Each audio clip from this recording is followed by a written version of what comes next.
الصلاة والسلام على أشرف الأنبياء وسيد المرسلين محمد صلى الله عليه وسلم وعلى آله وأصحابه ومن تبعهم بإحسان إلى يوم الدين. أما بعد، رب اشرح لي صدري ويسر لي أمري واحلل عقدة من لساني يفقهوا قولي. ربي زدني علما.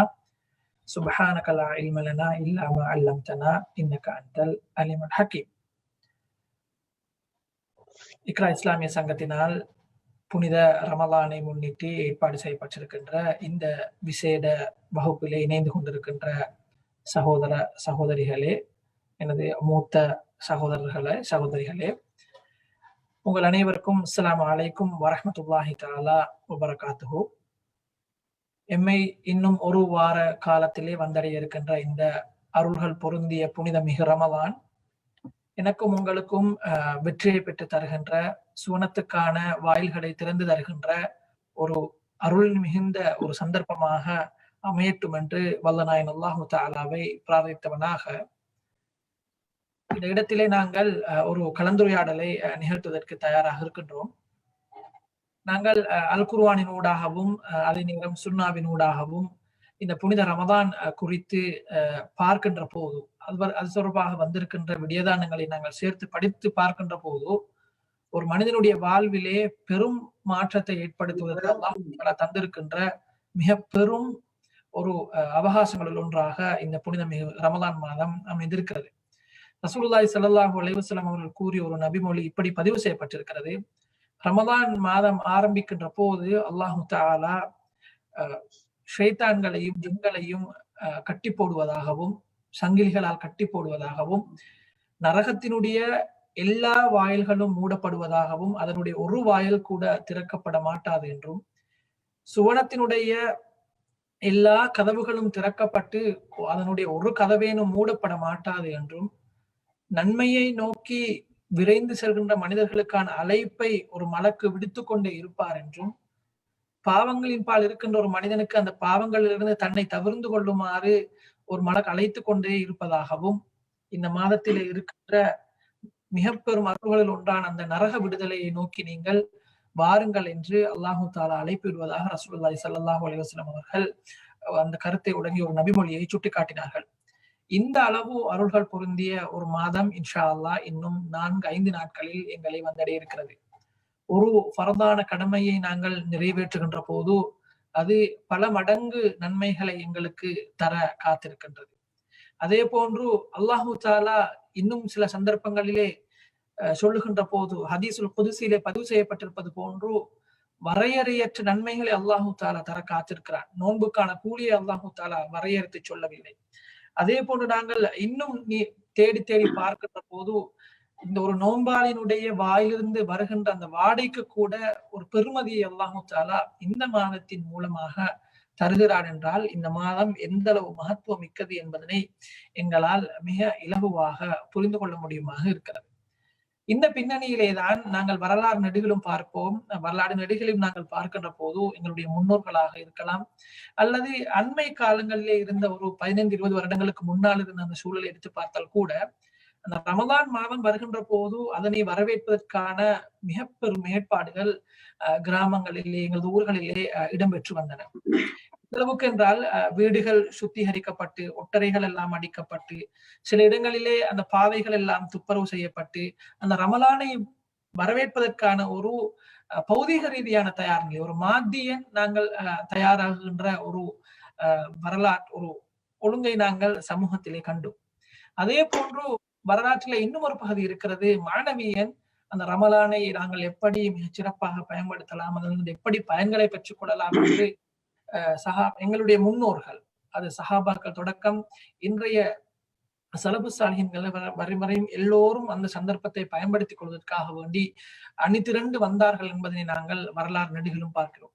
அதிலும் குறிப்பாக அந்த ரமலானுடைய சட்ட திட்டங்களை அறிந்து, அதனுடைய ஒழுங்குகளை புரிந்து கொண்டு, அது எங்களுக்கு தரவிருக்கின்ற பலன்களை அறிந்து கொண்டு அதற்காக வேண்டி தயாராகுகின்ற ஒரு நடைமுறையையும் நாங்கள் அந்த வரலாற்றிலே கண்டு கொண்டிருக்கிறோம்.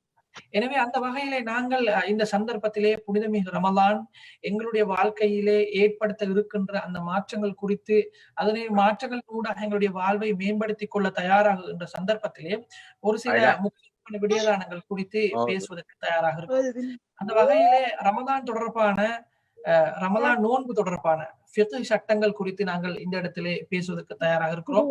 எங்களை எதிர்நோக்கி வர இருக்கின்ற இந்த புனிதமிகு ரமலானை நாங்கள் மிக சிறப்பாக நோட்பதற்கு எங்களை நாங்கள் அது ரமலானுடைய நோன்போடு தொடர்பட்ட ஃபிக்ஹ் ரீதியான விடயங்களை நாங்கள் எப்படி மிக அழகாக தெரிந்து கொண்டு அந்த நோன்பை நோட்கலாம் என்பது குறித்து நாங்கள் இந்த இடத்திலே பேசுவதற்கு தயாராக இருக்கிறோம். இந்த கலந்துரையாடலே என்னோடு இணைந்து உங்களோடு அந்த விளக்கங்களையும் கருத்துக்களையும் பரிமாறிக்கொள்வதற்காக வேண்டி குவைத் நாட்டிலேயே இயங்குகின்ற லஜ்னத்து தாரிஃப் பில் இஸ்லாம், அதாவது இஸ்லாமிய அழைப்பு மையம் IPC அழைக்கப்படுகின்ற அந்த அழைப்பு மையத்திலே அதனுடைய வஃப்ரா கிளையிலே பணியாற்றி கொண்டிருக்கின்ற தவா துறையிலே நீண்ட ஈடுபாடும் அனுபவம் மிக்க ஒரு மூத்த சகோதரர் இந்த நிகழ்ச்சியிலே வளர்வாளராக கலந்து கொண்டிருக்கின்றார். ஃபிக்ஹ் துறையிலும் குறிப்பாக அரபு மொழி இலக்கணத்திலும் மிகுந்த புலமை பெற்ற ஒரு சகோதரர் இந்த நிகழ்விலே எங்களோடு கலந்து கருத்துக்களை பரிமாறிக்கொள்வதற்காக இருக்கிறார். அந்த வகையிலே இந்த நிகழ்ச்சியினுடைய வளவாளராக கலந்து கொண்டிருக்கின்ற என்றும் எமது மதிப்புக்கும் கௌரவத்துக்கும் உரிய ஷேக் MYM மில்ஹான் ஃபத்தாஹி அவர்களை நாங்கள் அன்போடு நிகழ்ச்சிக்கு வரவேற்றுக் கொள்கிறோம். அஹ்லன் வ ஸஹ்லன் மர்ஹபன் பிக்கும் ஷேக். உங்களை அன்போடு நாங்கள் நிகழ்ச்சிக்கு வரவேற்றுக் கொள்கின்றோம். இந்த நிகழ்ச்சியோடாக நாங்கள் உங்களிடத்திலே ரமலானோடு தொடர்பட்ட பல விடயதானங்கள் குறித்து பேசி கருத்துக்களை பரிமாறிக்கொள்வதற்காக வேண்டி நாங்கள் தயாராக இருக்கின்றோம். அந்த வகையிலே நாங்கள் மிக நீண்ட ஒரு அறிமுகத்தை நாங்கள் இந்த இடத்திலே வழங்கி இருக்கின்றோம். அந்த வகையிலே நாங்கள் ஆரம்பமாக எங்களுடைய தலைப்புக்குள்ள நுழைவோமாக இருந்தால் இந்த நோன்பு குறித்தும் பொதுவாக நோன்பு குறித்தும் அதில் குறிப்பாக ரமலான் நோன்பு குறித்தும் அது பற்றிய இஸ்லாமிய சட்ட நிலைப்பாடு பற்றியும் நீங்கள் ஆரம்பமாக எங்களுடைய சகோதரர்களுக்கு தெளிவுபடுத்துவீர்களாக இருந்தால் அதனுடைய விளக்கத்தோடு எங்களுக்கு அடுத்த பகுதிகளையும் நோக்கி நகர முடியுமாக இருக்கும். எனவே நோன்பு பற்றி இஸ்லாம் சொல்லுகின்ற அதற்குரிய சொற்றொடர்களுக்கான விளக்கம், அதே போன்று இஸ்லாம் அதுக்கு எத்தகைய ஒரு முக்கியத்துவத்தை அல் குர்ஆன் சுன்னாவினூடாக வழங்கி இருக்கிறது என்பது பற்றி சற்று எங்களுடைய சகோதரிகளுக்கு தெளிவுபடுத்துமாறு ஆரம்பமாக உங்களை கேட்டுக்கொள்கின்றேன். ஜஸாக்குமுல்லாஹ் கைரா ஷேக் மம்ஷாத் அவர்களே.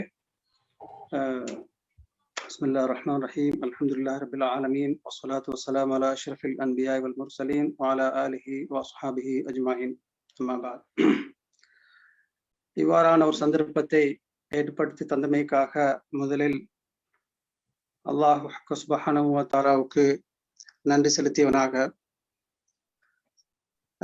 குவைத் நாட்டில் இயங்கி வரும் IIC இக்ரா இஸ்லாமிய சங்கம் இவ்வாறான நிகழ்ச்சியை ஏற்படுத்தியமைக்காக அவர்களுக்கும் எனது முழுமையான நன்றியை தெரிவித்துக் கொண்டு விடயத்துக்கு வருகிறேன்.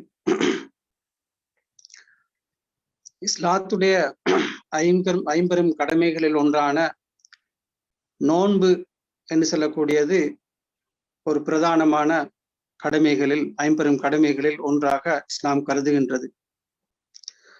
சௌம் அல்லது சியாம் என்ற வார்த்தை பிரயோகத்தின் மூலமாக இந்த வணக்கம் அல் குர்ஆன் சுன்னாவினூடாக அறிமுகம் செய்யப்பட்டிருக்கின்றது என்பதை நாம் அனைவரும் அறிந்த ஒரு விடயம். சௌம் என்ற வார்த்தை அரபி அதனுடைய மொழி அர்த்தம், அரபு சொல்லுடைய விளக்கம் என்னவென்றால், அல் குர்ஆனில் ஒரு ஆயத்து வருகின்றது, இன்னி நதர்து லிர்ரஹ்மானி சௌமா. மரியம் அலைஹிஸ்ஸலாம் அவருடைய அந்த சம்பவத்தின் மூலமாக அவர்கள் சொல்கிறார்கள், இன்னி நதர்து லிர்ரஹ்மானி சௌமா, நான் அல்லாஹுக்காக வேண்டி சௌமை நியத்து வைத்தேன், நாடி இருக்கின்றேன் என்று சொன்னார்கள். சௌம் என்ற வார்த்தைக்கு இந்த இடத்தில் அல் குர்ஆனில் இம்சாக் சுகூத்துன் அனில் கலாம்,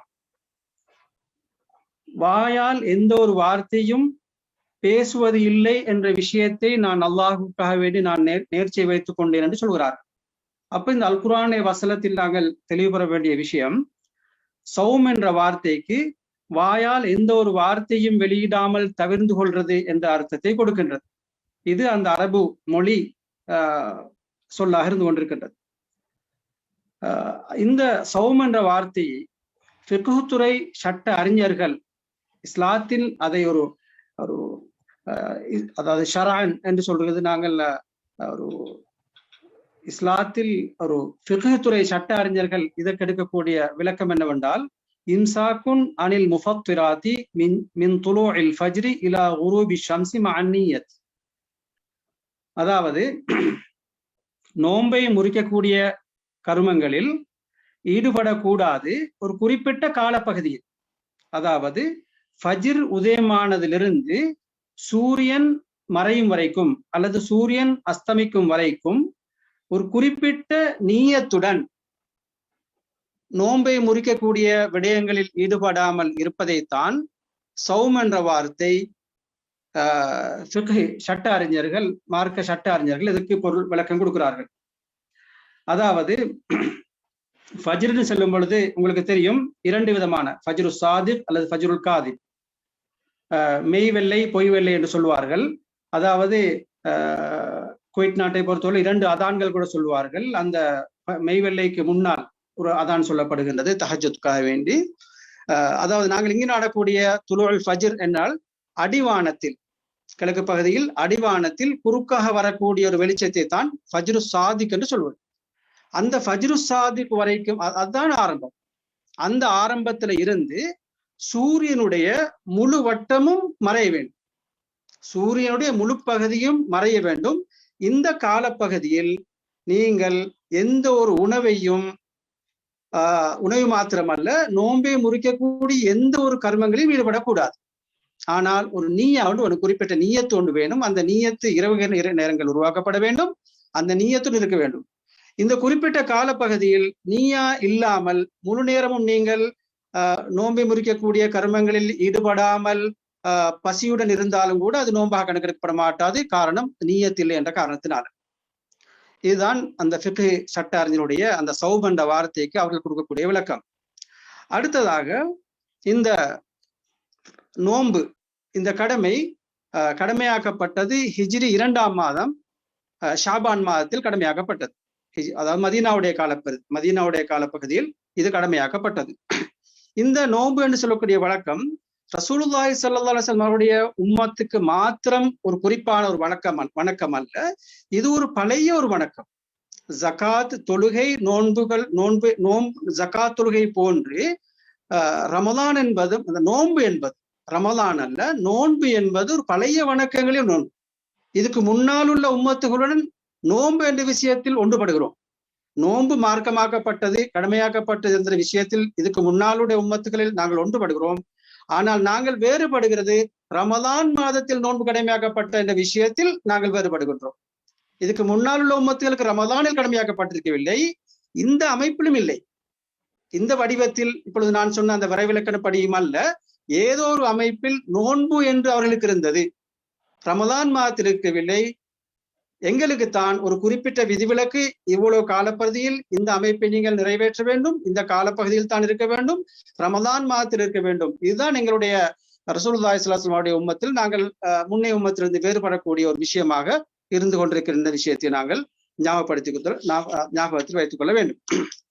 இந்த நோன்பு என்று சொல்லக்கூடியது ரமலான், ஏற்கனவே ஷேக் அவர்கள் அறிமுகத்தில் சொன்னார்கள் ரமலானுடைய சிறப்புகளை பற்றி.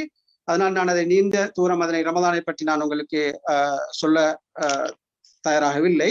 ரமலான் கடமையாக்கப்பட்டது என்ற விஷயத்தில் உங்களுக்கு தெரியும், அல் குர்ஆனில் அல்லாஹ் சுப்ஹானஹு வ தஆலா குறிப்பிட்டான், யா அய்யுஹல்லதீன ஆமனூ, விசுவாசிகளே, குத்திப அலைக்குமுஸ் ஸியாம், உங்களுக்கு நோன்பு விதியாக்கப்பட்டது, ஃபர்லாக்கப்பட்டது, கமா குத்திப அலல்லதீன மின் கப்லிக்கும், உங்களுக்கு முன் இருந்தவர்களுக்கு விதியாக்கப்பட்டது போன்று. ஆனால் நோன்பு என்ற விஷயத்தில் தான் நாங்கள் ஒன்றுபடுகிறோம், ரமலானில் தான் நாங்கள் வேறுபடுகின்றோம் என்ற விஷயத்தை இதன் மூலம் நாங்கள் விளங்கிக் கொள்ள வேண்டும். இதனுடைய முழுமையான அந்த நோக்கத்தை அல்லாஹ் விளங்கப்படுத்துகிறான், லஅல்லக்கும் தத்தகூன். இந்த முழு நோன்பின் மூலமாக நீங்கள் ஒரு தக்வாதாரியாக இறுதியில் ஆக வேண்டும் என்றுதான் ரமலானுடைய ஒட்டுமொத்த அந்த வணக்கத்தினுடைய ஒரு கடைசி ஒரு எல்லையாக நாங்கள் எடுத்துக்கொள்ள வேண்டும். எனவே இந்த நோன்புங்கிறது இன்னொரு ஆயத்தில் அல்லாஹ் குறிப்பிடுகிறார், ஷஹ்ரு ரமதான் அல்லதி உன்ஸில ஃபீஹில் குர்ஆன் ஹுதல் லின்னாஸ் வ பையினாத்தின் மினல் ஹுதா வல் ஃபுர்கான் ஃபமன் ஷஹித மின்குமுஷ் ஷஹ்ர ஃபல்யஸும், யார் ரமதான் மாதத்தை அடைகின்றீர்களோ அவர்கள் நோன்பு நோக்க வேண்டும் என்ற விஷயத்தின் மூலமாக அல் குர்ஆனுடைய அந்த ஆயத்தின் மூலமாக இந்த நோன்பு கடமையாக்கப்படுகிறது. ரசூலுல்லாஹி ஸல்லல்லாஹு அலைஹி வஸல்லம் மதீனாவுடைய காலப்பகுதி ஹிஜ்ரி 2 ஷாபான் மாதம் கடமையாக்கப்பட்டது. அதே போன்று நபி ஸல்லல்லாஹு அலைஹி வஸல்லம் ஹதீஸ் மூலமாக கூட ஒரு நீண்ட ஹதீஸ், புனியல் இஸ்லாம் அலா ஹம்ஸின், எல்லாருக்கும் தெரிந்த ஒரு ஹதீஸ். அதில் கடைசியாக சொல்கிறார்கள், வசௌமி ரமதான், வசௌமி ரமதான், ரமதான் மாதம் அந்த 5 கடமைகளில் ஒன்றாக ஆக்கப்பட்டிருக்கிறது என்ற விஷயத்தை நாங்கள் விலகிக் கொள்ள வேணும். இன்னொரு ஹதீஸில் நபி ஸல்லல்லாஹு அலைஹி வஸல்லம் அவர்களுடைய ஒரு சஹாபி, ஒரு ஆராபி, ஒரு நாட்டுப்புற ஒரு அரபி வந்து கேட்கிறார், அஹ்பிர்னி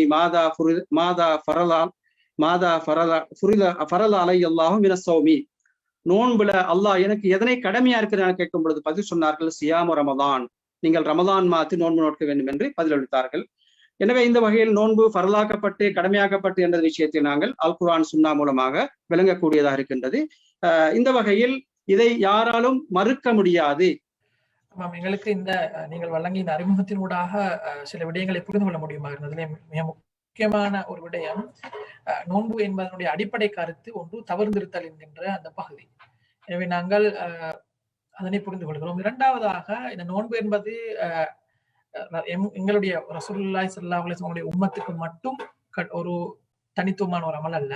இதற்கு முன்னர் இருந்த சமூகங்களுக்கும் அந்த நோன்பு கடமையாக்கப்பட்டிருக்கிறது. ஆனால் முன்னே சமூகங்களும் நாங்களும் வித்தியாசப்படுகின்ற இடம், முன்னே சமூகங்களை பொறுத்த மட்டும் அவர்களுக்கு ஒரு காலமோ நேரமோ ஒரு அமைப்போ ஒரு வடிவமோ குறிப்பிட்டு சொல்லப்படவில்லை. ஆனால் எங்களுக்கு அதுக்குரிய ஒரு காலம், அதுக்குரிய நேரம், அதுக்குரிய வடிவம் வரையறுத்து சொல்லப்பட்டிருக்கிறது என்பதை நாங்கள் புரிந்து கொண்டோம். அதே போன்று அல் குர்ஆன் வசனங்களின் ஊடாக அல்லாஹ் தஆலா ரமலானின் ஊடாக எதனை எதிர்பார்க்கிறான் என்பதனையும், அதே நேரம் இது ஒரு கட்டாய கடமை, நாங்கள் அதனை புறக்கணிக்கின்ற போது இஸ்லாமிய ஷரியாவினுடைய பார்வையிலே நாங்கள் இந்த தரத்தை அடைகிறோம் என்பதனையும் நீங்கள் இந்த ஆரம்ப பகுதியாக விளங்கப்படுத்திருக்கிறீர்கள். அடுத்ததாக நாங்கள் கேட்டு தெரிந்து கொள்ள விரும்புகின்ற பகுதி, அதாவது ஒரு ரமலான் மாதத்துக்குள்ளால் நாங்கள் நுழைகிறோம் என்பதனை அறிந்து கொள்வதற்காக இஸ்லாமிய ஷரியா கையாள்கின்ற வழிமுறை என்ன, எப்படி நாங்கள் அந்த ரமலான் மாதத்துக்குள்ளால் நாங்கள் நுழைகிறோம் என்பதனை நாங்கள் அறிந்து கொள்கிறோம் என்பதனையும், அதே போன்று யாருக்கு ஒருவருக்கு நோன்பு கடமையாக வேண்டுமாக இருந்தால் அவர் என்னென்ன நிபந்தனைகளை பூர்த்தி செய்திருக்க வேண்டும் என்பது குறித்தும் இந்த இடத்திலே சுருக்கமாக தெளிவுபடுத்துமாறு வேண்டிக் கொள்வோம். அதாவது நாங்கள் ரமலான் மாதத்துக்குள்ளால் எப்படி நுழைகிறோம், ரமலான் மாதம் எப்படி ஆரம்பமாகிறது, எப்படி நிறைவு பெறுகிறது என்பது குறித்தும், ஒருவருக்கு நோன்பு கடமையாகுவதாக இருந்தால் அவர் என்னென்ன நிபந்தனைகளை பூர்த்தி செய்திருக்க வேண்டும் என்பது குறித்தும் இந்த இடத்திலே ஞாபகப்படுத்துமாறு அன்போடு கேட்டுக்கொள்கின்றேன். ரமலான் என்பது உங்களுக்கு தெரியும், அரபி மாதத்தில் 9வது மாதம் ரமலான். இப்பொழுது நாங்கள் இருக்கக்கூடிய மாதம் ஷாபானுடைய மாதம், அரபிய கணக்குப்படி 8வது மாதம்.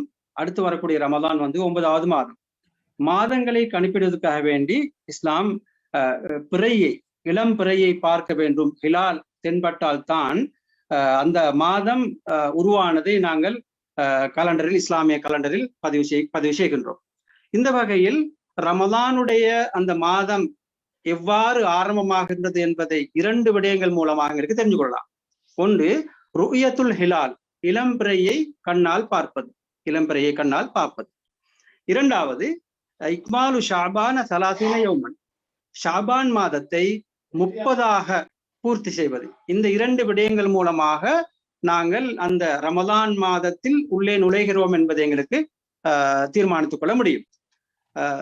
பிறை பார்ப்பது, பிறை காண்பது என்றது அந்த ஷாபான் மாதத்தை 30வது இரவு, 30வது இரவுன்னு சொல்லும் பொழுது 29 நாள் முடிந்து அந்த மாலையத்தான் 30வது இரவு. அது விளங்கிக் கொள்ள வேண்டும். 30 முடிஞ்சு ஒன்றல்ல, அதுக்கு பிறகு பிறை பார்க்கிற ஒரு தேவை ஒன்று ஏற்படாது, தேவை வராது. என்ற இஸ்லாத்துடைய அதிகபட்ச நாள் வந்தது இந்த இஸ்லாமிய கலண்டரின் படி 30 நாள் தான். 31ஆக வரப்போறதும் இல்ல, 28ஆக வரப்போறதும் இல்லை. 28 வந்தன்னு சொன்னா அது கணிப்பீட்டுல பிழை ஏற்பட்டிருக்க முந்தின மாதத்தில். எனவே 29 அல்லது 30 இந்த 2 நாட்கள் தான் இஸ்லாமிய கலண்டருடைய நாட்கள். எனவே நாங்கள் 29 நாளை, 29வது நாளை மாலையில் தான் பிறை பார்க்க வேண்டும், மகரிபு பின்னாடி தான். அப்ப அந்த நேரத்தில் பிறை பார்த்து ஒரு நீதமான ஒரு ஷாஹித் இருந்தால், ஒரு சாட்சி இருந்தால் கூட ரமலான் மாதத்தில் அவர் ஒரு நீதமானவராக இருக்க வேண்டும், நேர்மையானவராக இருக்க வேண்டும், ஒரு முஸ்லிமாக இருக்க வேண்டும். அப்படியாக இருந்தால் என்ன செய்யலாம், அவருடைய அந்த அவர் பிறை கண்ட செய்தியை ஏற்று முஸ்லிம்களுக்கு நோன்பு நோக்குமாறு அறிவிக்க முடியும். இது ஒரு முறை பிறை காண்பதற்கு. பிறை பார்ப்பதற்கு. இரண்டாவது, நபி ஸல்லல்லாஹு அலைஹி வஸல்லம் சொன்னார்கள், சூமு லிருயதிஹி, அதைத்தான் இப்ப விளங்கப்படுத்தினேன். பிறையை பார்த்து நீங்கள் நோன்பு பிடியுங்கள், பாருங்கள். பார்த்த செய்தி ஒருவர் பார்த்திருந்தாலும் போதும், அந்த அந்த பிரதேச மக்களுக்கு உங்களுக்கு அறிவித்து நோன்பை நோட்டுக்கொள்ள முடியும். இது ஒரு பகுதி. அந்த ஹதீஸ் இரண்டாவது பகுதி, ஃபைன் உம் அலைக்கும் ஃபஅக்மிலு இத்தத ஷஅபான 30 யௌமன். உங்களுக்கு அந்த பிறையை பார்க்க முடியாதிருந்தால், ஃபைன் உம் அலைக்கும், மேகத்தால் மூடப்பட்டிருக்கிறது அல்லது தூசியால் மூடப்பட்டிருக்கிறது, பிறை இருந்தாலும் உங்களுக்கு விளங்குதில்லை, பார்க்க முடியவில்லை, பிறை உங்கள் கண்ணால் தெரிபடவில்லை, இந்த கட்டத்தில் அந்த மாதத்தை நீங்கள் 30 பூர்த்தி செய்யுங்கள். 30 நீங்கள் பூர்த்தி செய்துவிட்டு உங்களுக்கு அடுத்ததாக அந்த வரக்கூடிய நாள் தான் 1ஆம் திகதி. அந்த ஷாபான் மாதத்தை 30 பூர்த்தி செய்கிறது. ரமலானுடைய ஆரம்பத்தை திகதி அடுத்ததாக வரும், 1ஆம் திகதியாக வரும். இது இரண்டாவது கட்டம். அப்ப இந்த 2 பகுதியை வச்சு எங்களுக்கு அந்த ரமலானுடைய மாதத்தில் நுழைந்து கொள்ள முடியும் என்பதை நாங்கள் தெரிந்து கொள்ள வேணும். அப்போ அந்த ரமலான் மாதத்தை பற்றி ஒரு இப்னு அப்பாஸ் ரலியல்லாஹு அன்ஹுடைய ஹதீஸ், ஜா அராபியுன் நபி ஸல்லல்லாஹு அலைஹி வஸல்லம் ஃபகால் இன்னி ராய்து ஹிலால் ரமலான். ஒரு நாட்டுப்புற ஒரு அரபி வந்து நபி ஸல்லல்லாஹு அலைஹி வஸல்லம் சொல்லுகிறார்கள், நான் ரமலான் மாதத்திலே இளம் பிறையை கண்டேன் என்று சொல்கிறார்கள். ஃபகால் அதஷ்ஹது அல்லா இலாஹ இல்லல்லாஹ், நீங்கள் அல்லாஹ் ஒருவன் இருக்கிறான் என்று சாட்சி சொல்கிறீர்களா? நாம், ஆம் என்றார். கால் அதஷ்ஹது அன்ன முஹம்மதன் ரசூலுல்லாஹ், முஹம்மது ஸல்லல்லாஹு அலைஹி வஸல்லம் ஆகிய நான் அல்லாஹ்வுடைய தூதரன் நீங்கள் ஏற்றுக்கொள்கிறீர்களா, சாட்சி சொல்கிறீர்களா? கால நாம். யா பிலால் அத்தின் ஃபின்னாஸ், பிலாலை ரலியல்லாஹு அன்ஹு அழைத்து சொல்கிறார்கள், மக்களுக்கு நீங்கள் அறிவூட்டுங்கள். ஃபல்யஸூமு கதன், நாளை அவர்கள் நோன்பு பிடிக்கட்டும், மக்களுக்கு அறிவித்தலை கொடுங்கள், நாளை அவர்கள் நோன்பு பிடிக்கட்டும். அப்ப அதஷ்ஹது அல்லா இலாஹ இல்லல்லாஹ் என்று சொல்லக்கூடியவர்கள் கேட்டது ஒரு முஸ்லிமா என்று ரசூலுல்லாஹ் தெரிந்து கொள்வதற்காக. இரண்டாவது விடயம், சஹாபி என்னும் பொழுது அஸ்ஸஹாபத்து குல்லுஹும் அதுல், சஹாபாக்கள் அனைவருமே நீதமானவர்கள், அதில் எந்த சந்தேகம் கிடையாது. அப்ப அந்த ஒருவருடைய பிறையை, ஒருவருடைய வார்த்தையை கொண்டு ரசூலுல்லாஹி ஸல்லல்லாஹு அலைஹி வஸல்லம் அவர்கள் பிலால் ரலியல்லாஹு அவர்களுக்கு மக்களுக்கு அறிவூட்டுங்கள், மக்களுக்கு தெரியப்படுத்துங்கள், நாளைய தினம் நோன்பு வைக்கட்டும் என்பதாக சொன்னார்கள். இது அந்த 2 வழிகளுமாக நாங்கள் ஏற்றுக்கொள்ள வேண்டும். அதாவது நாங்கள் 29வது நாளை பூர்த்தி செய்து 30வது நாளிலே நாங்கள் நுழைகின்ற போது, நாங்கள் 30வது நாளிலே 30 நாளை பூர்த்தி செய்து நாங்கள் ஒன்றோ பிறை தென்படாத பட்சத்திலே நாங்கள் ஒரு மாதம் முழுமையாக பூர்த்தி அடைந்து விட்டது என்ற அடிப்படையிலே நாங்கள் ரமலானை நோக்கி நகர்வது, அல்லது நாங்கள் 29வது நாள் இரவிலே, அதாவது 30வது நாள் பிறப்பதற்கு முன்னர் நாங்கள் பிறையை கண்டு நாங்கள் நோன்பு நோட்போம். இந்த 2 வழிகளின் ஊடாக நாங்கள் 2 வழிகள் மாதம், ஷாபானுடைய மாதம் 2 வழியிலும் பூர்த்தியாகிவிடும். ஏதாவது ஒன்றிலே நாங்கள் ரமலானை உறுதிப்படுத்திக் கொள்ள முடியும். அடுத்தது இதை பொறுத்தவரையில் பின்று அரபு நாடுகளும் கூட அல்லது இலங்கையை பொறுத்தவரையும் கூட இதை நாங்கள் பிறை கண்டாலும் கூட தனியொருவராக நாங்கள் இதை அமுல்படுத்துவது கிடையாது. நாங்கள் ஒரு சமூகமாக, ஒட்டுமொத்த ஒரு உம்மத்தாக நாங்கள் இணைந்து அந்தந்த நாட்டில், இப்ப இலங்கையை பொறுத்தவரையில் ஜம்மியத்துல் உலமா சபை இருக்கின்றது. அவர்கள் அந்த ஒரு பிறை கமிட்டி ஒன்று இருக்கிறது. அதனுடைய தீர்மானத்தின்படி மக்களுக்கு அறிவித்து அதைப்படி செயல்படுவார்கள். தனித்தனி நபர்களாக நாங்கள் இன்று இந்த முடிவை தீர்மானம் எடுப்பது அந்த வளமை இல்லை. அதே போன்று குவைத்தை பொறுத்தவரையில விசாரத்துல் அவுகாஃப் கீழ பிறை குழுவில் இருக்கிறார்கள். அந்த அவுகாஃப் அமைச்சு எங்களுக்கு அறிவிக்கும் பொழுது நாங்கள் அதை பின்பற்றி நாங்கள் நோட்டுக் கொள்வதுதான் எங்களுடைய அந்த வளமையிலிருந்து வரக்கூடிய ஒரு நிகழ்வாக இருக்கின்றது என்பதை நாங்கள் கருத்தில் கொள்ள வேண்டும். தனிப்பட்ட முறையில் நாங்கள் பிறை பார்த்து சொல்லி இது பண்றது அமைப்பொன்று கிடையாது. ஒரு நிறுவன ரீதியாகத்தான் நாங்கள் இயங்கி வருகின்றோம் என்பதை நாங்கள் எங்கள் நடைமுறை காட்டுகின்றது என்பதை தெரிந்து கொள்ள வேண்டும். அடுத்ததாக இந்த நோன்பு கடமையாகப்பட்ட விஷயத்தில் நீங்கள் ஞாபகப்படுத்தினீர்கள். அதாவது நோன்பு யார் யாருக்கு கடமையாகின்ற விஷயத்தை நாங்கள் நோக்கும் பொழுது அதாவது இஸ்லாம் என்ற வரையறைக்குள்ளர் வர வேண்டும். ஒரு முஸ்லீமாக இருக்க வேண்டும். இப்ப எனக்கு தெரியும், முஸ்லீம் அல்லாதவர்கள் நோன்பு நோக்கிறார்கள். அதில் அவர்களுக்கு அந்த இஸ்லாம் வராமல் அவர்கள் அதாவது இப்படி ஒரு விஷயத்தை விலை கொள்ள வேண்டும். அசல் ஒன்று இருக்கு, ஃபரா ஒன்று இருக்கிறது. அடிப்படை ஒன்று, கிளை ஒன்று. அடிப்படை இல்லாமல் கிளைக்கு வர முடியாது. இப்ப நோன்பு என்றது இஸ்லாம் வந்த பிறகுதான் அவருக்கு நோன்பு கடமையாகின்றது. இவர் அதாவது இஸ்லாத்தை ஏற்றுக்கொள்ளாத குற்றத்துக்காக வேண்டி அவர் மறுத்தால் அவர் மறுமையில் தண்டிக்கப்படுவார். அதை அடுத்து அவர்கள் நோன்பு பிடிக்காததுக்காக வேண்டி, தொழாத்துக்காக வேண்டி, ஹஜ்ஜி ஜகாத் சியாத்துக்காக வேண்டி தண்டிக்கப்படுவார் என்ற செய்திகள் இருக்கின்றது. அது வேறு விடயம். ஆனால் அந்த அவரை நோன்பு எவ்வளவு நோற்றாலும் அவர் வெறும் பசியில் இருக்கிறார் என்பதுதான் இஸ்லாத்துடைய ஒரு கணிப்பீடு. இங்கேயும் அரபு நாடுகள் கூட பிடிக்கிறார்கள், நமது நாட்டிலும் கூட பிடிக்கிறார்கள். அவர்கள் அந்த அசலை விட்டு போட்டு அந்த கிளையை செய்யும் பொழுது அசலை விட்டு போட்டு அந்த இஸ்லாத்துக்கு வர வேண்டும் என்ற விஷயத்தை விட்டு போட்டு முஸ்லீம் ஆகாமல் அவர் என்னதான் செய்தார் என்றாலும் அந்த அடிப்படை இல்லை, இஸ்லாத்தில் வரவில்லை என்றதுக்காக அவர்களுடைய ஒரு அதை ஒரு இதாக கருதப்பட முடியாது, வணக்க வழிபாடாக கருதப்பட முடியாது. எவ்வளவு செய்தால் நிறைய சேவைகள் செய்கிறார் சமூகத்துக்கு இஸ்லாம் அல்லாமல், ஆனா இஸ்லாத்துடைய பார்வையில் அது ஏற்றுக்கொள்ளப்பட மாட்டது. காரணம் ஒரு அடிப்படை வந்துதான் அதை பிறகு இந்த இதுக்கு வர வேண்டும், ஃபராக்கு வர வேண்டும். அதாவது இஸ்லாம் என்றது அடிப்படை, நோன்பு என்றது ஒரு ஃபராக், கிளையாக வைத்துக் கொள்ளலாம். கிளை ஆரம்பத்தில் கடமையாகுவதில்லை, ஃபர்ஸ்டுக்கு அடிப்படை தான் கடமை. இந்த விஷயத்தை நாங்கள் தெரிந்து கொள்ள வேண்டும். அடுத்ததாக இரண்டாவது விஷயம், ஃபிக்ஹுடைய அறிஞர்கள் 2 விதமாக பிரிப்பார்கள். ஒன்று தக்லீஃப் என்ற வார்த்தையை கொண்டு, தக்லீஃப் அதாவது பொறுப்பு கூறுற என்ற அந்த வசனத்தை வச்சு அதில் 2 விஷயங்கள் உள்ளடக்கிறார்கள். ஒன்று பாலிகா இருக்க வேண்டும் அல்லது ஆக்கிலா இருக்க வேண்டும். பாலிக என்று சொல்லும் பொழுது அதாவது இந்த பருவமடைதல், ஆணும் தான் பெண்ணும் தான் பருவமடைந்தது. அது 2 விதமாக, ஒன்றில் இஹ்திலாம் மூலமாக அல்லது மற்றது அந்த வயதின் மூலமாக. அது 9 வயதில் இஹ்திலாமானல் அது ஒரு பகுதியும் பாலிகாய் விடுகின்றார்கள். அல்லது வயதை பார்க்கும் பொழுது 15 வயது வரைக்கும் அவர் பார்க்கலாம். 15 வயது அடைந்துட்டால் அவருக்கு பாலிகன்றதுதான் அது பொருள். அடுத்தது ஆக்கில்னு சொல்லக்கூடாது, அதாவது பைத்தியம் இல்லை என்ற புத்தி சுய உணர்வு இருக்கிறது என்றதுதான் அந்த இடத்துல காட்டப்படுகின்ற. இந்த 2 விஷயம் இருக்க வேண்டும், ஆக்கிலாக இருக்க வேண்டும், பாலிகாக இருக்க வேண்டும், நோன்பு கடமையாக இருக்கின்றது என்பதை இந்த இடத்துல நாங்கள் ஒரு விடயத்தை மிக தெளிவாக சொல்ல வேண்டும். இலங்கையில் கூட இன்று இலங்கையிலுடைய திருமண விவகாரங்களோடு தொடர்பட்ட விடயங்கள் கூட இந்த பாலிக என்ற பதத்தின் அடிப்படையில தான் பேசுபொருளாக்கப்பட்டிருக்கிறது. இஸ்லாத்தை பொறுத்த மட்டிலே அந்த பருவ வயது அடைதல் என்பதனைத்தான் ஒரு அடையாளமாக வைத்திருக்கிறதே தவிர அதனுடைய வயதை குறிப்பாக வரையறை செய்யவில்லை.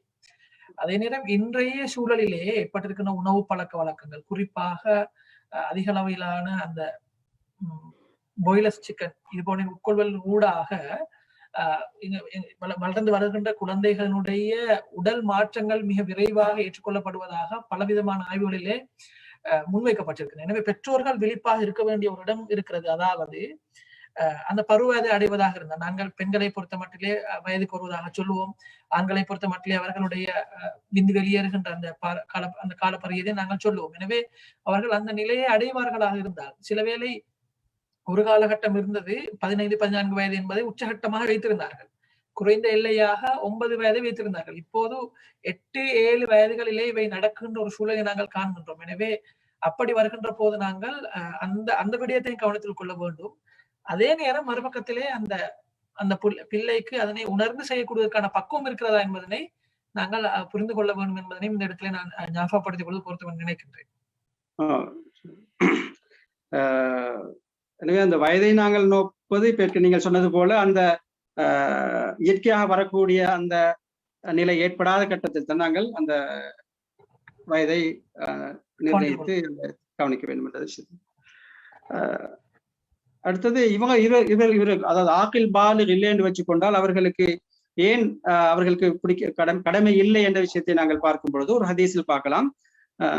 அலி ரலியல்லாஹு அன்ஹு அறிவிக்கக்கூடிய ஒரு ஹதீஸ், ருஃபி அல் கலமு அன் ஸலாஸத்தின் அனின் நாயிமி ஹத்தா யஸ்தைகில். அதாவது 3 பேர்களுக்கு அவர்களுடைய அந்த இதுகள் பதிவு செய்யப்படுவதில்லை. அவர்கள் தக்லீஃப் அதாவது பொறுப்பு கூறுற கடமை என்ற அந்த கட்டத்திலிருந்து அவர்கள் விடுபடுகிறார்கள். அந்நாயும் ஹத்தா யஸ்தைகில், ஒரு நோம்பாளி ஒரு தூங்கி இருக்கக்கூடியவர் அவர் விழிக்கும் வரை அவருக்கு அந்த நேரத்தில் அவருக்கு எந்த இடத்துல எந்த ஒரு அந்த தீர்ப்பமாக கூட அவர் தூக்கத்தில் இருக்கிறார். வாணி சபி ஹத்தா யஹ்தலி, ஒரு சிறுவன் அவன் இஹ்திலாம் பருவமடையும் வரைக்கும், பருவமடைக்கும் அவனுக்கு எந்த ஒரு சட்டமும் கடமையாக்கப்படுகிறது இல்லை. வானில் மஜ்னூனி ஹத்தா யாப்பில், அதாவது ஒரு பைத்தியக்காரர், பைத்தியம் பிடித்தவர், அவர் சுய புத்திக்கும் வரும் வரைக்கும் அவருக்கு எந்த ஒரு இஸ்லாமிய கடமைகளும் அவர் மீது சுமத்தப்படுகிறது இல்லை என்பதை நாங்கள் விளங்கிக் கொள்ள வேண்டும். அடுத்த 3வது கட்டமாக, அதாவது நோன்பு பிடிக்கிறதுக்கு தடையான காரணங்கள், அதுல எங்களுக்கு பார்க்கலாம். அத்தலபுசு பில் ஹைத், பெண்களை பொறுத்தவரத்தில் அந்த மாதவிடாய் அந்த தடை, அவர்களுக்கு நோன்பு பிடிக்கிறதுக்கு முடியாது, அவர்களுக்கு நோன்பு பிடிக்க முடியாது. அதே போல அன்னிஃபாஸ், பிள்ளை பேர் மூலமாக ஏற்படக்கூடிய அதுவும் தடையாக.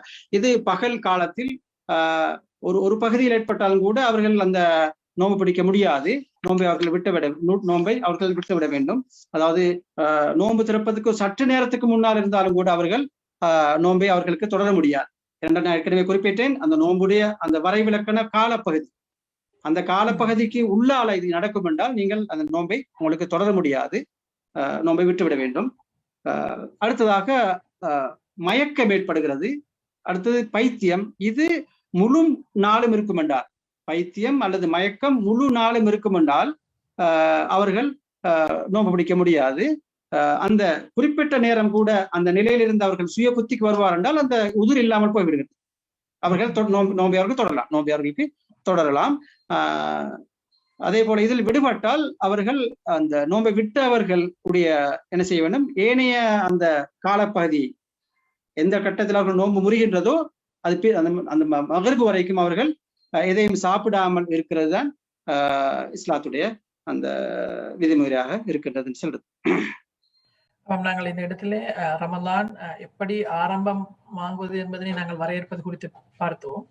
அதே போன்று யார் இதனை, அதாவது ரமலான் மாதம் ஆரம்பமாகி விட்டது என்பதற்காக வேண்டி எல்லோராலும் நோன்பு முடிக்க முடியாது. எனவே யார் யாருக்கெல்லாம் இதற்கு தகுதி பெறுகிறார்கள், குவாலிஃபைட் ஆனவர்கள் யார் என்ற விடயத்தை நாங்கள் இப்போது பார்த்தோம். அதற்கு நிபந்தனைகளை நாங்கள் பார்த்தோம். அப்படி ஒருவர் இப்போது ரமலான் மாதத்தையும் அடைந்து கொண்டிருக்கிறார். அவர் நோன்பு நோட்பதற்கான தகுதிகளையும் பெற்றிருக்கிறார். அவர் ஒரு முஸ்லீமாக இருக்கிறார், பருவ வயதை அடைந்தவராக இருக்கிறார், சித்த சுவாதீனம் உள்ள ஒருவராக இருக்கிறார், அதே நேரம் நோன்பு பெறுவதற்கு சக்தி பெற்றவராகவும் இருக்கிறார். அதாவது எந்தவித அந்த நோன்பை நோட்பதிலிருந்து விதிவிலக்கு அளிக்கின்ற எந்த காரணத்தையும் அவர் பெற்றிருக்கவில்லை. இப்படியான ஒரு முழுமையான தகுதி வாய்ந்தவராக இருக்கிறார்.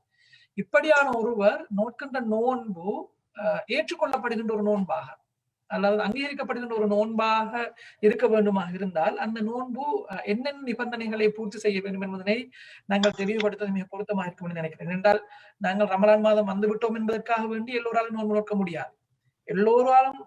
நான் தகுதி பெற்று விட்டேன் என்பதற்காக வேண்டி நோன்பு நோட்பதனால் எல்லோருடைய நோன்பு ஏற்றுக்கொள்ளப்பட போடுவதும் கிடையாது. எனவே எந்த வரையறைக்குள்ள எங்களுடைய நோன்பு அமைந்திருந்தால் அந்த நோன்பு ஏற்றுக்கொள்ளப்படும் என்பது குறித்தும் தெளிவுபடுத்தினால் மிகச் சிறப்பாக இருக்கும் என்று நான் இடத்திலே கருதுகின்றேன். அதுக்கு முன்னால் ஒரு சிறிய ஒரு விஷயம் அந்த ஞாபகப்படுத்திக் கொண்டு செல்கிறேன். அதாவது நோன்பை திறப்பதற்கு, நோன்பை விடுவதற்கு உரிய சில காரணங்களையும் சொல்லிவிட்டு நான் அடுத்ததாக நகரலாம் என்று நினைக்கிறேன். அனுமதி கட்டாயம். அதாவது ஒரு நோயாளியாக இருக்கும் பொழுது அவர் ஒரு சாதாரண நோய் அல்ல, ஒரு கடுமையான நோயாளியாக இருக்கும் பொழுது அவருக்கு அந்த நோன்பை விடுவதற்குரிய அனுமதி இருக்கிறது. அவருடைய உயிருக்கு ஆபத்து ஏற்படக்கூடிய கட்டம் வரும் என்றால் அவர் அந்த நோன்பை கட்டாயமாக அவர் விட வேண்டும். நோன்புடிக்க அந்த இடத்துல ஹராமாக கூட இஸ்லாமிய சட்ட அறிஞர்கள் கருதுகிறார்கள். இரண்டாவது அவங்களுக்கு தெரியும், நீண்ட பிரயாணம், இஸ்லாத்தில் அனுமதி கசரத் ஜம்மு செய்யக்கூடிய அந்த பிரயாணத்தில் ஈடுபடும் பொழுதும் அவருக்கு நோன்பை விட முடியும். அதனை அல்லாஹ் குறிப்பிடுகிறான், ஒமன் கான மரீலன் அவ் அலா சஃபரின் ஃபஇத்தத்தும் மின் அய்யாமின் உகர். நோயாளியாகவோ அல்லது நோம்பாளியாக இருந்தாலோ இது எந்த அளவு நோய் என்பது விஷயத்தை நாங்கள் அடுத்த கட்டமாக பார்க்கலாம். அடுத்தது நோன்பு பிடிக்க முடியாம இருக்கிறது. இதை பற்றி அல்லாஹ் கூறுகிறான், வாலல்லதீன யுத்தீகூனஹு ஃபித்யத்துன் தஆமு மிஸ்கீன்.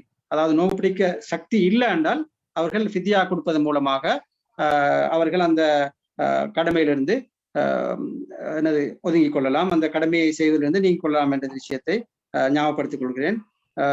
அடுத்தது இதனை பற்றி விரிவாக எங்களுக்கு பிறகு பார்க்கலாம். அடுத்தது இஸ்லாம் நான் பார்த்தோம், முஸ்லீம் அல்லாத என்று சொன்னா நோன்பு பிடிக்க முடியாது. அதுல தம்மீஸ், சிறுவர் என்று சொல்லும் பொழுது தம்மீஸ் ஒரு 7 வயது, அதாவது எது வலது எது இடது, எது தீங்கு செய்யக்கூடியது தீங்கு செய்ய முடியாது, எது அப்படி பிரித்து அறியக்கூடிய ஒரு திறமை சாதாரணமாக 7 வயதுன்னு குறிப்பிடுவோம். இப்ப சாதாரணமாக அந்த வயது வந்தால் பாட்டிலே வருகின்ற இளைஞனை போன்ற சிறுவர்களை போன்றவர்கள் எனவே அவர்களுக்கு அவர்களுக்கு நோன்பு பிடிக்கலாம். சிறுவர்கள் கடமை அல்ல, தம்மீஸ் உள்ளவர்கள் பிடிக்கலாம். ஏனென்றால் அந்த தொழுகையை பற்றி உங்களுக்கு தெரியும், ஹதீஸ்ல சொன்னார்கள், முரு அவுலாதக்கும் பிஸ்ஸலாத் வஹும் அபுனாவு சப்அ சினீன். 7 வயது இருக்கும் பொழுது நீங்கள் நோன்பு பிடிக்க உங்கள் சிறுவர்களுக்கு ஏவுங்கள். யாருக்கு சொல்றது? பெற்றோர்கள் ஆகிய உங்களுக்கு சொல்லுகிறார்கள். ரசூலுல்லாஹ் கட்டளை பிறப்பிக்கின்றார்கள், 7 வயதில் நீங்கள் அவர்களுக்கு பணியுங்கள், கட்டாயப்படுத்துங்கள் என்று யாரு? ரசூலுல்லாஹ் ஸல்லல்லாஹு அலைஹி வஸல்லம் சொன்னார்கள். அதே போன்று வத்ரிபூஹும் அலைஹா வஹும் அப்னாஉ அஷ்ரின். 10 வயது அடைந்தும் அவர்கள் தொழுகையை நிறைவேற்றவில்லை என்றால் அடித்து தொலை வையுங்கள். அதே ஹதீஸை தான் அந்த சட்ட அறிஞர்கள் இதுக்கும் சொல்கிறார்கள். அதாவது 7 வயது இருக்கும் பொழுதே நோன்பை பழக்கத்தில் கொண்டு வரும். திடீரென்று நோன்பு பிடிக்க முடியாது. நோன்பு என்பது சாதாரண வணக்கம் அல்ல, எல்லா வணக்கங்களையும் வித்தியாசப்பட்ட வணக்கம் தான் நோன்பு. உங்களுக்கு 13-14 தொழுது கொண்டிருக்க முடியாது, 13-14 திக்ரு செஞ்சு கொள்ள முடியாது, 13, 14 அவர் உங்களுக்கு என்ன செய்யாது, தஸ்பீஹ் செஞ்சுக்க முடியாது. ஆனால் நோன்பு பிடிக்க முடியும் 13, 14 அவர் தொடர்ச்சியா பிடிச்சு கொண்டிருக்க முடியும் உங்களுக்கு இந்த அளவு நோன்பு. நீங்கள் தூங்கினாலும் நன்மை எழுதப்படும் என்ற விஷயத்தை நாங்கள் விளைய கொள்ள வேண்டும். அது அப்படியான ஒரு நோன்பு, அந்த ஒரு வித்தியாசமான அமல் தான் நோன்பு. அந்த நோன்பை பழக்குவதற்காக 7 வயதிலிருந்தே பழகிக்கொள்ள வேண்டும் என்ற விஷயத்தை பெற்றோர்கள் நீங்கள் கவனத்தில் கொள்ள வேண்டும். சரி, அடுத்ததாக நோன்பு என்கின்ற ஒரு பழக்கம் நான் நினைக்கிறேன் எங்களுடைய கிராம மட்டங்களில் இருந்தது. அந்த பயிற்சி நோன்பு நோட்பதாக நினைக்கிறேன். அதனுடைய ஒரு வடிவமாகத்தான் அது அமைந்திருந்திருக்கு. உண்மையிலே அது அந்த இஸ்லாத்துடைய அந்த ஆரம்ப காலத்தில் அவர்கள் அந்த இந்த ஹதீஸுடைய பொருளை கொண்டுதான் அவர்கள் அதனை செய்திருப்பார்கள் நினைக்கிறேன். சிறு வயதிலிருந்தே அவர்களுக்கு பழக்குவது கால் நோன்பு, அரை நோன்பு, லொஹருக்கு விடுறது, அந்த மாதிரி போல அந்த கட்டமாக கொண்டு வருது. இஸ்லாத்துடைய ஆரம்ப கட்டத்தில் 5 நோன்பை நோற்றால் பரிசுகளை வாங்கி தருவதாக, 10 நோன்புகளை நோற்றால் பரிசு வாங்கி தருவதாக அப்படி உற்சாகப்படுத்துகின்ற ஒரு அழகான பழக்க வழக்கங்கள் கிராம மட்டங்களில் இருந்தது. அவையெல்லாம் இந்த சிறுவர்களை சிறு வயதிலிருந்து அந்த நோன்புக்காக வேண்டி தயார் செய்கின்ற ஒரு அழகான ஒரு வழிமுறையாகத்தான் எங்களால் அன்றைய காலங்களிலே காண முடிந்தது. இஸ்லாத்துடைய அந்த ஃபிக்ஹ் அறிஞர்கள் கருத்து சொல்லும் பொழுது இஸ்லாம் அந்த நோன்பு கூட ஆரம்பத்தில் முழுமையாக கண்டிப்பாக கடமையாக்கப்படவில்லை, கட்டமாகத்தான். அதாவது நோன்பை விட்டாலும் அவர்களுக்கு அதை ஃபித்யா இல்லாமல் அந்த மாதிரி தான் ஆரம்ப காலத்தில் இருந்ததாக ஃபிக்ஹுடைய அறிஞர்கள் குறிப்பிடுகிறார்கள். அந்த ஒரு கஷ்டமான ஒரு வணக்கம், அதை ஒரு படிப்படியாகத்தான் பழக்க வேண்டும் என்ற அந்த ஹதீஸுடைய கருத்து என்றதை நாங்கள் தெளிவுற வேண்டும். அடுத்து இந்த நோன்பு 2 அடிப்படை விஷயங்களை கொண்டு என்ற விஷயத்தை தான் கேட்கிறீர்கள். அதாவது நோன்பு எந்த வகையில் நோன்பு பிடிக்கப்பட வேண்டும், 2 முக்கியமான 2 விடயங்கள் எதை ஏற்றுக்கொள்ளப்படும் எவ்வாறு என்றால் 2 முக்கியமான அடிப்படை விஷயங்கள். அதாவது நீயத்து சௌம், அந்த நோன்பு நேர்ச்சைக்குட்பட, அதாவது நீயத்துக்குட்பட வேண்டும்.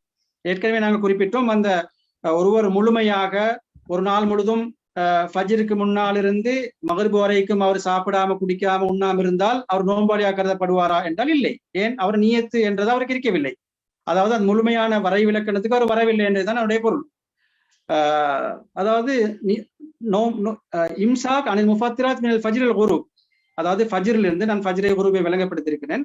அந்த குறிப்பிட்ட காலப்பகுதியில் நோன்பை முறிக்கக்கூடிய எந்த ஒரு கர்மத்திலும் எந்த ஒரு விடயத்திலும் அவர் ஈடுபடக்கூடாது என்றது முதலாவது விஷயம். சரி, இப்ப இந்த நிய்யா என்று வரும் பொழுது நியத் எதனால் நியத் என்றால் எண்ணம் என்றது உள்ளத்தால் தான் வர வேண்டும். நியத்துடைய அந்த இடம் உள்ளத்தால் நாங்கள் நாட வேண்டும். நாவினால் மாத்திரம் சொல்லியது போதுமாக மாட்டாது என்பதை நாங்கள் விளங்கிக் கொள்ள வேண்டும். என்றால் ஹதீஸ் நபி ஸல்லல்லாஹு அலைஹி வஸல்லம் சொன்னார்கள், இன்னமல் அமாலு பின்னியாத், அமல்கள் ஏற்றுக்கொள்ளப்படுவது எண்ணங்கள் மூலமாக. எங்களுடைய வளமையான ஒரு செயலை வணக்கமாக மாற்றுவது நியத்து தான். உதாரணமாக ஒரு கைலூலா வச்சுக்கொள்ளுங்க, துஹர் நேரத்தில் தூங்குறார் ஒருத்தர், அந்த தூக்கத்தின் மூலமாக தஹஜ்ஜுதுக்கு எழும்ப வேணும், அல்லாஹ் நின்று வணங்க வேண்டும் என்ற எண்ணத்தோடு அவர் தூங்குகிறார். அந்த தூக்கம் ஒரு வணக்கமாக மாறுகிறது. அவர் அந்த எண்ணம் இல்லாம சாதாரண தூங்கினாலும் அது வணக்கமாக மாறவில்லை என்ற விஷயத்தில் நாங்கள் தெரிஞ்சு கொள்ள வேண்டும். அதாவது நியத் என்றது கட்டாயம் என்றது. அடுத்து நியத் என்ற 2வது விஷயம், ஒன்று அந்த கல்பால நாங்கள் கட்டாயமாக நாடி ஆக வேண்டும். அடுத்தது அந்த தபீத் இரவையில வைக்க வேண்டும் என்றத ஒரு கருத்து. என்ற சில மாலிகி மதுஹப் போன்ற மதுஹப்புகள்ல வந்தது ஒரு முழுமையான வணக்கம் என்று சொல்றது. அதாவது ரமலானுடைய மாதம் என்றது ஒரு வணக்கம் என்று. இமாம் ஷாஃபி உடைய ரஹ்மத்துல்லாஹ் அவருடைய இந்த மதுஹப்பை பொறுத்த வரையில் தனித்தனி வணக்கம், 29 நோம்புண்டா 29 வணக்கம், 30 நோம்புண்டா 30 வணக்கம். அப்போ ஒரு வணக்கத்துக்கு ஒரு நியத்து வேணும் என்றுதான் அந்த ஃபிக்ஹுடைய மக்கள் வேறு பிரிச்சு காட்டுகிறார்கள். அந்த வகையில் இரவையில் ஒவ்வொரு நாளும் நெய்யத்து வைக்க வேண்டும். இரவுண்டா என்ன? இப்ப நீங்கள் முதல் நாளாக நோன்பு பிடிச்சி இப்ப இந்த பிரே கண்டுட்டோம், இந்த மாதம் முடிஞ்சு பிரே கண்டு சொன்னா அந்த பிரே கண்டதுல இருந்து நியத்து வச்சிடலாம், மகரிப் தொழு விட்டு நியத்து வச்சிடலாம். ஆனா நோம்பாளி அல்ல, நோம்பாளியாக ஃபஜ்ருக்கு பிறகுதான் நீங்க நோம்பாளி. நீங்க ஒரு சாயமாக கருதப்படுறது ஃபஜ்ருக்கு பிறகுதான். அது வரைக்கும் நீங்க நோம்பாளி அல்ல, நியத்து வச்சிருக்கீங்க. நியத்து வச்ச பிறகு தின்னெல்லாம் குடிக்கலாம், எல்லாம் செய்யலாம். அது எதுவுமே நோம்பை முறிக்காது. அப்ப சூரியன் மறைந்திலிருந்து அந்த ஃபஜ்ரு வரைக்கும் உங்களுக்கு என்ன செய்யலாம், நியத்து வைக்கலாம். குறிப்பிட்ட நேரத்தில் நீங்கள் நாளைக்கு நோம்பு முடிக்கணும் மனசால் நாடிக்கொள்றது அவ்வளவு போதுமானது. தாராளமாக நோம்பு பிடிச்சு அந்த அந்த ஆரம்ப காலத்தில் சில பள்ளிகள் கூட தராவை புற சொல்லிக் கொடுப்பாரு நியத்தை. அதை சொல்லிட்டு வர சிலவங்க என்ன சென்னே தெரியாது, அது வேற விஷயம். அது நியத்தாக கருதப்பட மாட்டாது. அந்த வெறுமனை சொல்றதை வச்சு சொல்றது மாத்திரம். ஆனா மனதின் உள்ளுக்கு உள்ள வர வேண்டும். நீயா என்று சொல்லும் பொழுது அவருடைய கல்வுக்கு தான் சம்பந்தம், கல்வோட சம்பந்தப்பட்டது என்ற விஷயத்தை விளங்கிக் கொள்ளணும். அடுத்ததாக தாயின் குறிப்பிட வேண்டும். ரமலான் நோன்புன்னு சொல்லும் பொழுது, கடமையான நோன்பு சொல்லும் போது அந்த நோன்பை குறிப்பிட வேண்டும். இன்ன நோன்பு ரமலான் நோன்பு குறிப்பிட வேண்டும். ஆனா சுன்னத்தா நோன்புகளை பொறுத்தவரையில் குறிப்பிட வேண்டும். பொதுவாக நோன்பு என்று வச்சுக்கொண்டால் சுன்னத்தா நோன்புக்கு போதுமானது. அடுத்தது என்னடா நபிகள் நாம் சொன்னாங்க, இன்னமா லிக்குல்லிம்ரியும் மாணவா, அந்த ஒரு மனிதனுக்கு எதை நாடுகிறானோ அதுதான் கிடைக்கும். அப்ப நாங்க ரமலான் மாதத்தை பொறுத்தவரையில் அதை ரமலானுடைய நோன்பு என்று குறிப்பிடப்பட வேண்டும் என்ற விஷயத்தை விளங்கிக் கொள்ளணும். அதே நேரத்துல அந்த இரவை நீயத்தை விஷயம் கடமையான நோம்புக்கு மாத்திரம்தான். சுன்னத்தா நோம்புக்கு என்ன செய்யலாம், உங்களுக்கு லொஹர் வரைக்கும் உங்களுக்கு சந்தர்ப்பம் அவகாசம் இருக்கின்றது. ஆனால் நோன்பை முறிக்கக்கூடிய எதுவுமே நீங்கள் செய்திருக்க கூடாது என்ற விஷயத்தை நாங்கள் தெரிந்து கொள்ள வேண்டும். அதுக்கு ஹதீஸும் இருக்கிறது. ரசூலுல்லாஹி ஸல்லல்லாஹு அலைஹி வஸல்லம் அவர்கள் ஆயிஷா ரலியல்லாஹு அன்ஹா இடத்தில் போய் கேட்கிறார்கள், ஹல் இந்தக்கும் மின் கதா, உங்கள் ஏதாவது சாப்பாடு இருக்கிறதா? காலலா, இல்லைன்னு சொன்னார். காலத் லா, இல்லைன்னு சொன்னார்கள். இதன் ஃபைன்னி இதன் அசூமு, அப்படின்னா நோம்பு பிடிச்சு கொள்றேன் என்று நியத்து வச்சு கொண்டார்கள் ரசூலுல்லாஹி ஸல்லல்லாஹு அலைஹி வஸல்லம். எப்போது? பகல் நேரத்தில், லுஹருக்கு முன்னால். எனவே சுன்னாத்தோ நோம்புக்கு எங்களுக்கு என்ன செய்யலாம், இரவேல் வைக்க வேண்டிய அவசியம் இல்லை என்ற விஷயங்களை விளைக்கொள்ளணும். அடுத்த நான் ஏற்கனவே சொன்னது போல அத்தக்ரார், ஒவ்வொரு நாளும் நாங்கள் அந்த தனி இபாதத் என்ற முடிவுக்கு வந்தால் ஒவ்வொரு நாளும் இரவில் நாங்கள் நியத்து வச்சுக் கொள்ள வேண்டும் என்றுதான் ஒன்று. இது ஒரு விஷயம், நியத்தோட சம்பந்தப்பட்டது. இரண்டாவது விடயம் அல்-இம்சாக்கு முஃபத்திராத், நோன்பை முறிக்கக்கூடிய விஷயங்கள் இருந்து நாங்கள் எங்களை தவிர்த்து கொள்ள வேண்டும். இந்த ரெண்டு விஷயங்களும் அமைந்தால்தான் அந்த நோன்பு ஏற்றுக்கொள்ளப்பட்ட நோன்பாக ஆகும். இல்லைன்னு சொன்னா வெறுமனே பசியில் இருப்பதுதான் நாங்கள் என்பதை இஸ்லாமிய சட்ட அறிஞர்கள் குறிப்பிடுகிறார்கள். முதலாவது குடிப்பது உண்பது. குடிப்பது உண்பது, இதனுடைய அளவு எவ்வளவு? குடிப்பது உண்பது என்பது மறதியாக வல்ல, அப்படியா வேண்டும் வேண்டிய அல்ல, மறதியாக குடிச்சதுக்காண்டி பிரச்சனை இல்லை. அதுக்காண்டி வேண்டுமென்று மறதி எடுக்கப்படாது, வேண்டும் மறதி எடுக்கப்படாது. இவரு அதாவது தெரிஞ்சு கொண்டு நான் நோம்பாளி என்று தெரிஞ்சு கொண்டு சாப்பிடுறாரு. அளவு எவ்வளோ? வயிறு நிறைய சாப்பிட்டாலும் பிரச்சனை இல்லை, சரியா? அதாவது தெரிஞ்சு கொண்டு சாப்பிட்டால், குடித்தால் அவருடைய நோன்பு முறிஞ்சுவிடும் என்றதை நாங்கள் விளை கொள்ள வேண்டும். மறதியாக இது நோன்பு அவர் சாப்பிட்டால் குடித்தால் எந்த ஒரு அதுல அந்த ஆபத்து இல்லை என்பதை நபிகள் ஸல்லல்லாஹு அலைஹி வஸல்லம் சொன்னார்கள். மன் நசிய வஹுவ ஸாயிமுன், யாராவது நோம்பாளியா இருந்து அவர் மறந்து ஃபஅகல அவ் ஷரிப ஃபல்யுதிம்ம ஸௌமஹு, அவர் உண்ணாலும் சரி குடித்தாலும் சரி அவருடைய நோன்பை அவர் பூர்த்தி செய்ய வேண்டியதுதான். ஃபைன்னமா அத்அஹுல்லாஹு வஸகாஹு, அவருக்கு சாப்பாடு கொடுத்ததும் உணவளித்ததும் அல்லாஹ் தான் என்ற ஹதீஸ் மூலமாக எங்களுக்கு விளங்குகின்றது. யார் வேண்டுமென்றே நோன்பு காலத்தில் சாப்பிட்டால் குடித்தால் அவருடைய நோன்பு முடிஞ்சிடும். மறதியாக செய்தால் அது முறிய மாட்டாது, நோன்பு முறிய மாட்டாது என்ற விஷயத்தை விளங்கிக் கொள்ள வேண்டும். அடுத்து சாப்பாடு அதாவது அந்த மாத்திரம் அல்ல, அதோடு சம்பந்தப்பட்ட சாப்பாட்டை பற்றி நாங்கள் ஆசை கொள்வது, சாப்பாட்டை பக்கத்துல இருந்து இது சாப்பிட்டா நல்லமே என்னும் பொழுது, ஆனால் நோம்புடைய நன்மையை குறைக்கும் நோம்பு முடியாது. அந்த நோம்புடைய முழுமையான அந்த அழகான முறையில் அல்லாஹ்விடத்தில் சென்றடைய முடியாது. கடமை நீங்கிவிடும். அதாவது சாப்பாட்டை பற்றிய ஆசைகள் வரக்கூடாது, அதுதான் நோம்புடைய நோக்கம். பசியை உணர வேணும், அதை பற்றி எங்களுக்கு எண்ணம் வரக்கூடாது. அந்த திசையிலிருந்து மாறுவதுதான் அந்த நோம்புடைய முழுமையான நோக்கம் என்றது, அந்த நோம்புடைய நோக்கங்கள் ஒன்று என்றதை விளை கொள்ள வேண்டும். ரைட். ரெண்டாவது விஷயம் திறந்த வழியின் நாட. திறந்த வழின்னு சொல்லும் பொழுது காது, மூக்கு, வாய், முன்பின் துவாரங்கள், இவைகள் இயற்கையாக திறந்த வழிகள். இவைகள் மூலமாக ஒரு ஐன் என்றால் கண்ணுக்கு தெரியக்கூடிய ஒரு பொருள் உள்ள செல்கிறது, கண்ணுக்கு தெரியக்கூடியதா இருக்கும். இப்ப காற்று இருக்கின்றது, காற்று உள்ள போகும் மூலமாக எங்களுக்கு நோம்ப முடியாது. காற்றுன்னு சொல்லக்கூடியது ஒரு பொருள், ஒரு பொருள் தான். ஆனா அது கண்ணுக்கு புலப்படக்கூடியது ஒன்று அல்ல, கண்ணால் பார்க்க முடியாது, கையால் தொட முடியாது, தடுக்கவும் முடியாது, அதை தவிர்த்து கொள்ளவும் முடியாது. எனவே அது உங்களுக்கு ஆபத்தை ஏற்படுத்த மாட்டாது. இந்த குறிப்பிட்ட அதாவது கண்ணை பொறுத்த மட்டில் இது ஒரு திறந்த நேரடியாக ஒரு திறக்கப்பட்ட பொருள் அல்ல என்ற வகையில கண்ணுக்கு நோம்பு பிடிச்சுக்கொண்டு மருந்துகள் போடும் பொழுது அதனுடைய அந்த காரம், அதனுடைய ருசி, அதனுடைய சுவை தொண்டையில் நீங்கள் உணர்ந்தாலும் ஆனால் நோன்பை முறிக்க மாட்டாது என்பதுதான் ஃபிக்ஹ் அறிஞருடைய சட்டம். காரணம் என்றால் அது ஒரு திறந்த ஒரு வழி அல்ல என்ற காரணத்தினால.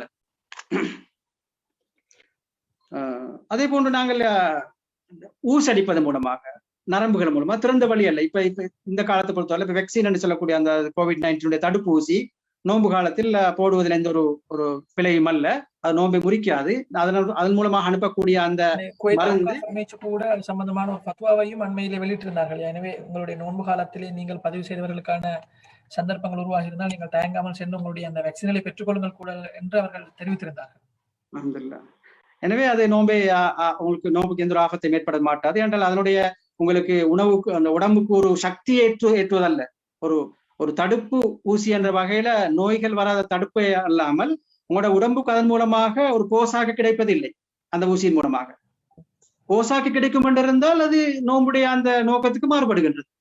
அதனால கூட ஆபேற்று என்றது விஷயத்தை அந்த பிரிவை நாங்கள் விளைவிக்கிறோம். அது இயற்கையாக நாங்கள் இருக்கும்போது வாயில் மண் போகலாம், அதற்கு போகும்பொழுது அதை கொசு ஈக்கள் போன்றது கண்ணுக்கு தெரிப்பட பொருளா இருந்தாலும் உள்ள போகும்போது அதை தவிர்த்து கொள்ள முடியாது. அதனால அது நோன்புக்கு ஆபத்தை ஏற்படுத்த மாட்டாது என்ற விஷயத்தை விளங்கிக் கொள்ள வேண்டும். அடுத்ததாக வாய் கொப்பளிக்கிறது. இது நிறைய பேருக்கு இதனுடைய சந்தேகங்கள் வருகின்றது. உது செய்யும் பொழுது வாய் கொப்பளிப்பின் மூலமாக உள்ள தண்ணி வேணுமென்று வாயை தண்ணி கடித்து கொஞ்சம் பகுதி உள்ளேயும் வெளியும் அனுப்புறது அல்ல. அது எப்படி நோன்பை பிரிச்சு முடியும்? வேண்டுமென்று செஞ்சா தெரியாம போனா ரெண்டு விஷயம். தெரியாமல் வாய்க்கு போனா நபிகள் நான் சொன்னாங்க, நீங்க உது செய்யும் பொழுது வாய்க்கு மூக்குக்கு தண்ணி அனுப்பும் பொழுது கொஞ்சம் அந்த எல்லை மீறி செய்யுங்கள். ஆனால் நோம்பாளியை தவிர ஒரு தடை போட்டார்கள். நோம்பாளியை தவிர அப்ப இருந்து என்ன விளங்குது? நோம்பாளிக்கு முடியாது. உங்களுக்கு செஞ்சாலும் தப்பு, நோம்பு முடிஞ்சிடும். சாதாரணமா நீங்க செய்றீங்க முபாலகா, அதாவது எல்லை மீறி செய்யாம அதிக அளவு அனுப்பாம நோமலா சாதாரணமா செஞ்சீங்கன்னு சொன்னா அதன் மூலமாக உள்ள போனாலும் உங்களுக்கு பிழை இல்லை, நோம்பு முடியாது. ஏன் நீங்க முபாலகா செய்யும் பொழுதுதான் அது கூடாதுன்ற பொருளுக்கு வரும்.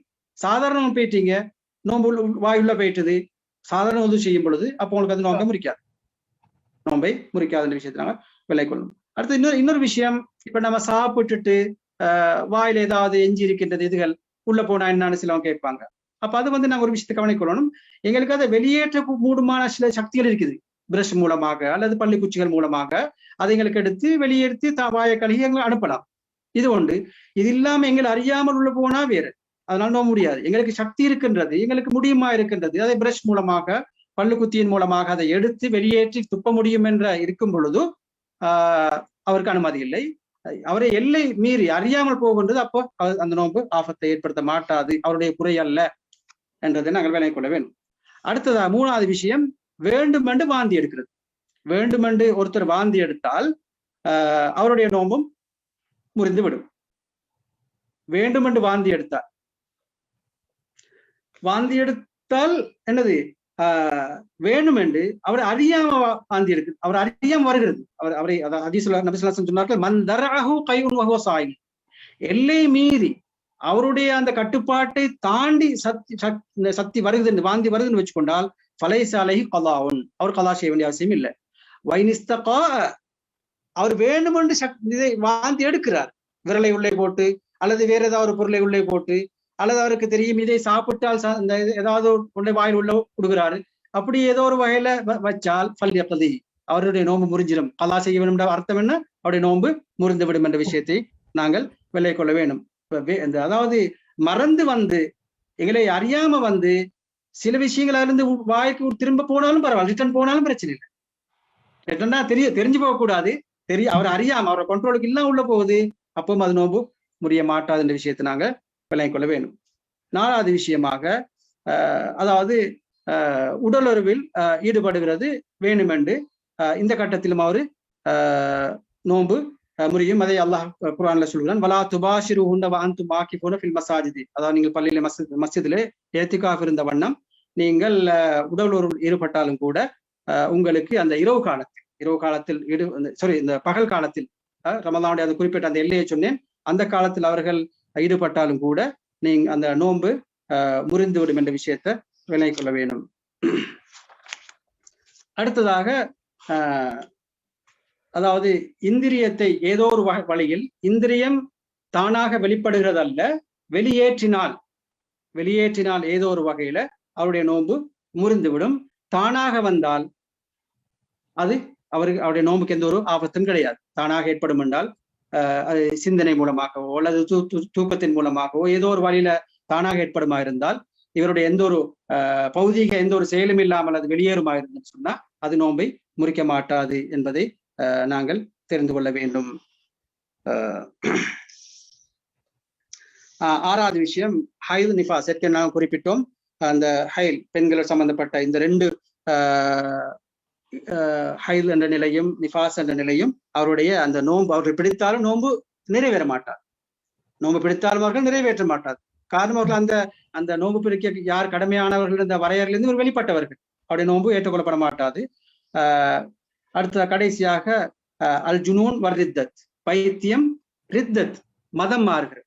மதம் மாறினவர் நோன்பு பிடிக்க முடியாது, அவருடைய நோன்பை ஏற்றுக்கொள்ள முடியாது என்ற இஸ்லாம் என்ற வழியில் இல்லை. ஆனால் அவர் பிறகு இஸ்லாத்துக்கு வந்த பிறகு இவர் அதாவது அதை கலா செய்ய வேண்டும். ஒரு காஃபிர் நோன்பை விட்டது நோன்பு பிடிக்கலன்னு அவர் கலா செய்ய பிரச்சனை உண்டு அல்ல. முர்த்தத்ன்றவர் இஸ்லாத்திலிருந்து எனது வெளியேறி இருக்கிறவர். அவர் பிறகு இஸ்லாத்துக்கு வந்தாலும் மறுபடி அவர் ஷஹாதா முடிந்து இஸ்லாத்துக்கு வந்தாலும் அவருக்கு அந்த பொறுப்பு ஒன்று இருக்கிறது என்றதை நாங்க தெரிஞ்சு கொள்ளணும் சொல்லுது. அதனால இந்த குறிப்பிட்ட இந்த 6-7 இந்த விடயங்கள் அனைத்திலிருந்து நாங்கள் தவிர்ந்து இவைகளை விட்டு விலகி நடந்தால் இன்ஷா அல்லாஹ் அந்த நோம்புடைய முழுமையான நோம்பாளி நிலைமைக்கு அவர் வந்துட்டார். நாங்கள் இப்போது படிப்படியாக நோன்பு என்றால் என்ன, அதனுடைய வரைவிலக்கணங்கள், நாங்கள் ரமலான் மாதத்தை நுழைந்திருக்கிறோம் என்பதை எப்படி அறிந்து கொள்வது, நாங்கள் ரமலான் மாதத்தில் நுழைந்து விட்டோம் என்பதற்காக வேண்டி எங்களால் நோன்பு நோக்க முடியுமா, அல்லது நாங்கள் என்னென்ன நிபந்தனைகளை பூர்த்தி செய்திருக்க வேண்டும், அப்படி நாங்கள் நிபந்தனைகளை பூர்த்தி செய்திருந்தாலும் எனக்கு நோன்பு குடிப்பதற்கு தகுதியாக இருக்கிறது, ஆனால் என்னுடைய நோன்பை நான் பாதுகாத்துக் கொள்ள வேண்டுமாக இருந்தால் என்னென்ன விடயங்களிலே நான் கவனம் எடுக்க வேண்டும் என்று படிப்படியாக நாங்கள் பல விடயங்களை பார்த்து கொண்டு வருகிறோம். உங்களுக்கு தெரியும் ஷேக், எக்ஸாம் எழுதுற எல்லாரும் பரீட்சையிலே பாஸ் பண்ண மாட்டார்கள். எக்ஸாம் எழுதுற எல்லாரும் பரீட்சையிலே பாஸ் பண்ண மாட்டார்கள். சிலர் ஒரு சாதாரண விடயத்தை கூட மிக அழகாக வர்ணித்து அதனை டெக்கரேட் பண்ணி மோடிஃபை பண்ணி செய்வதனூடாக நல்ல பலன்களை பெற்றுக் கொள்வார்கள்.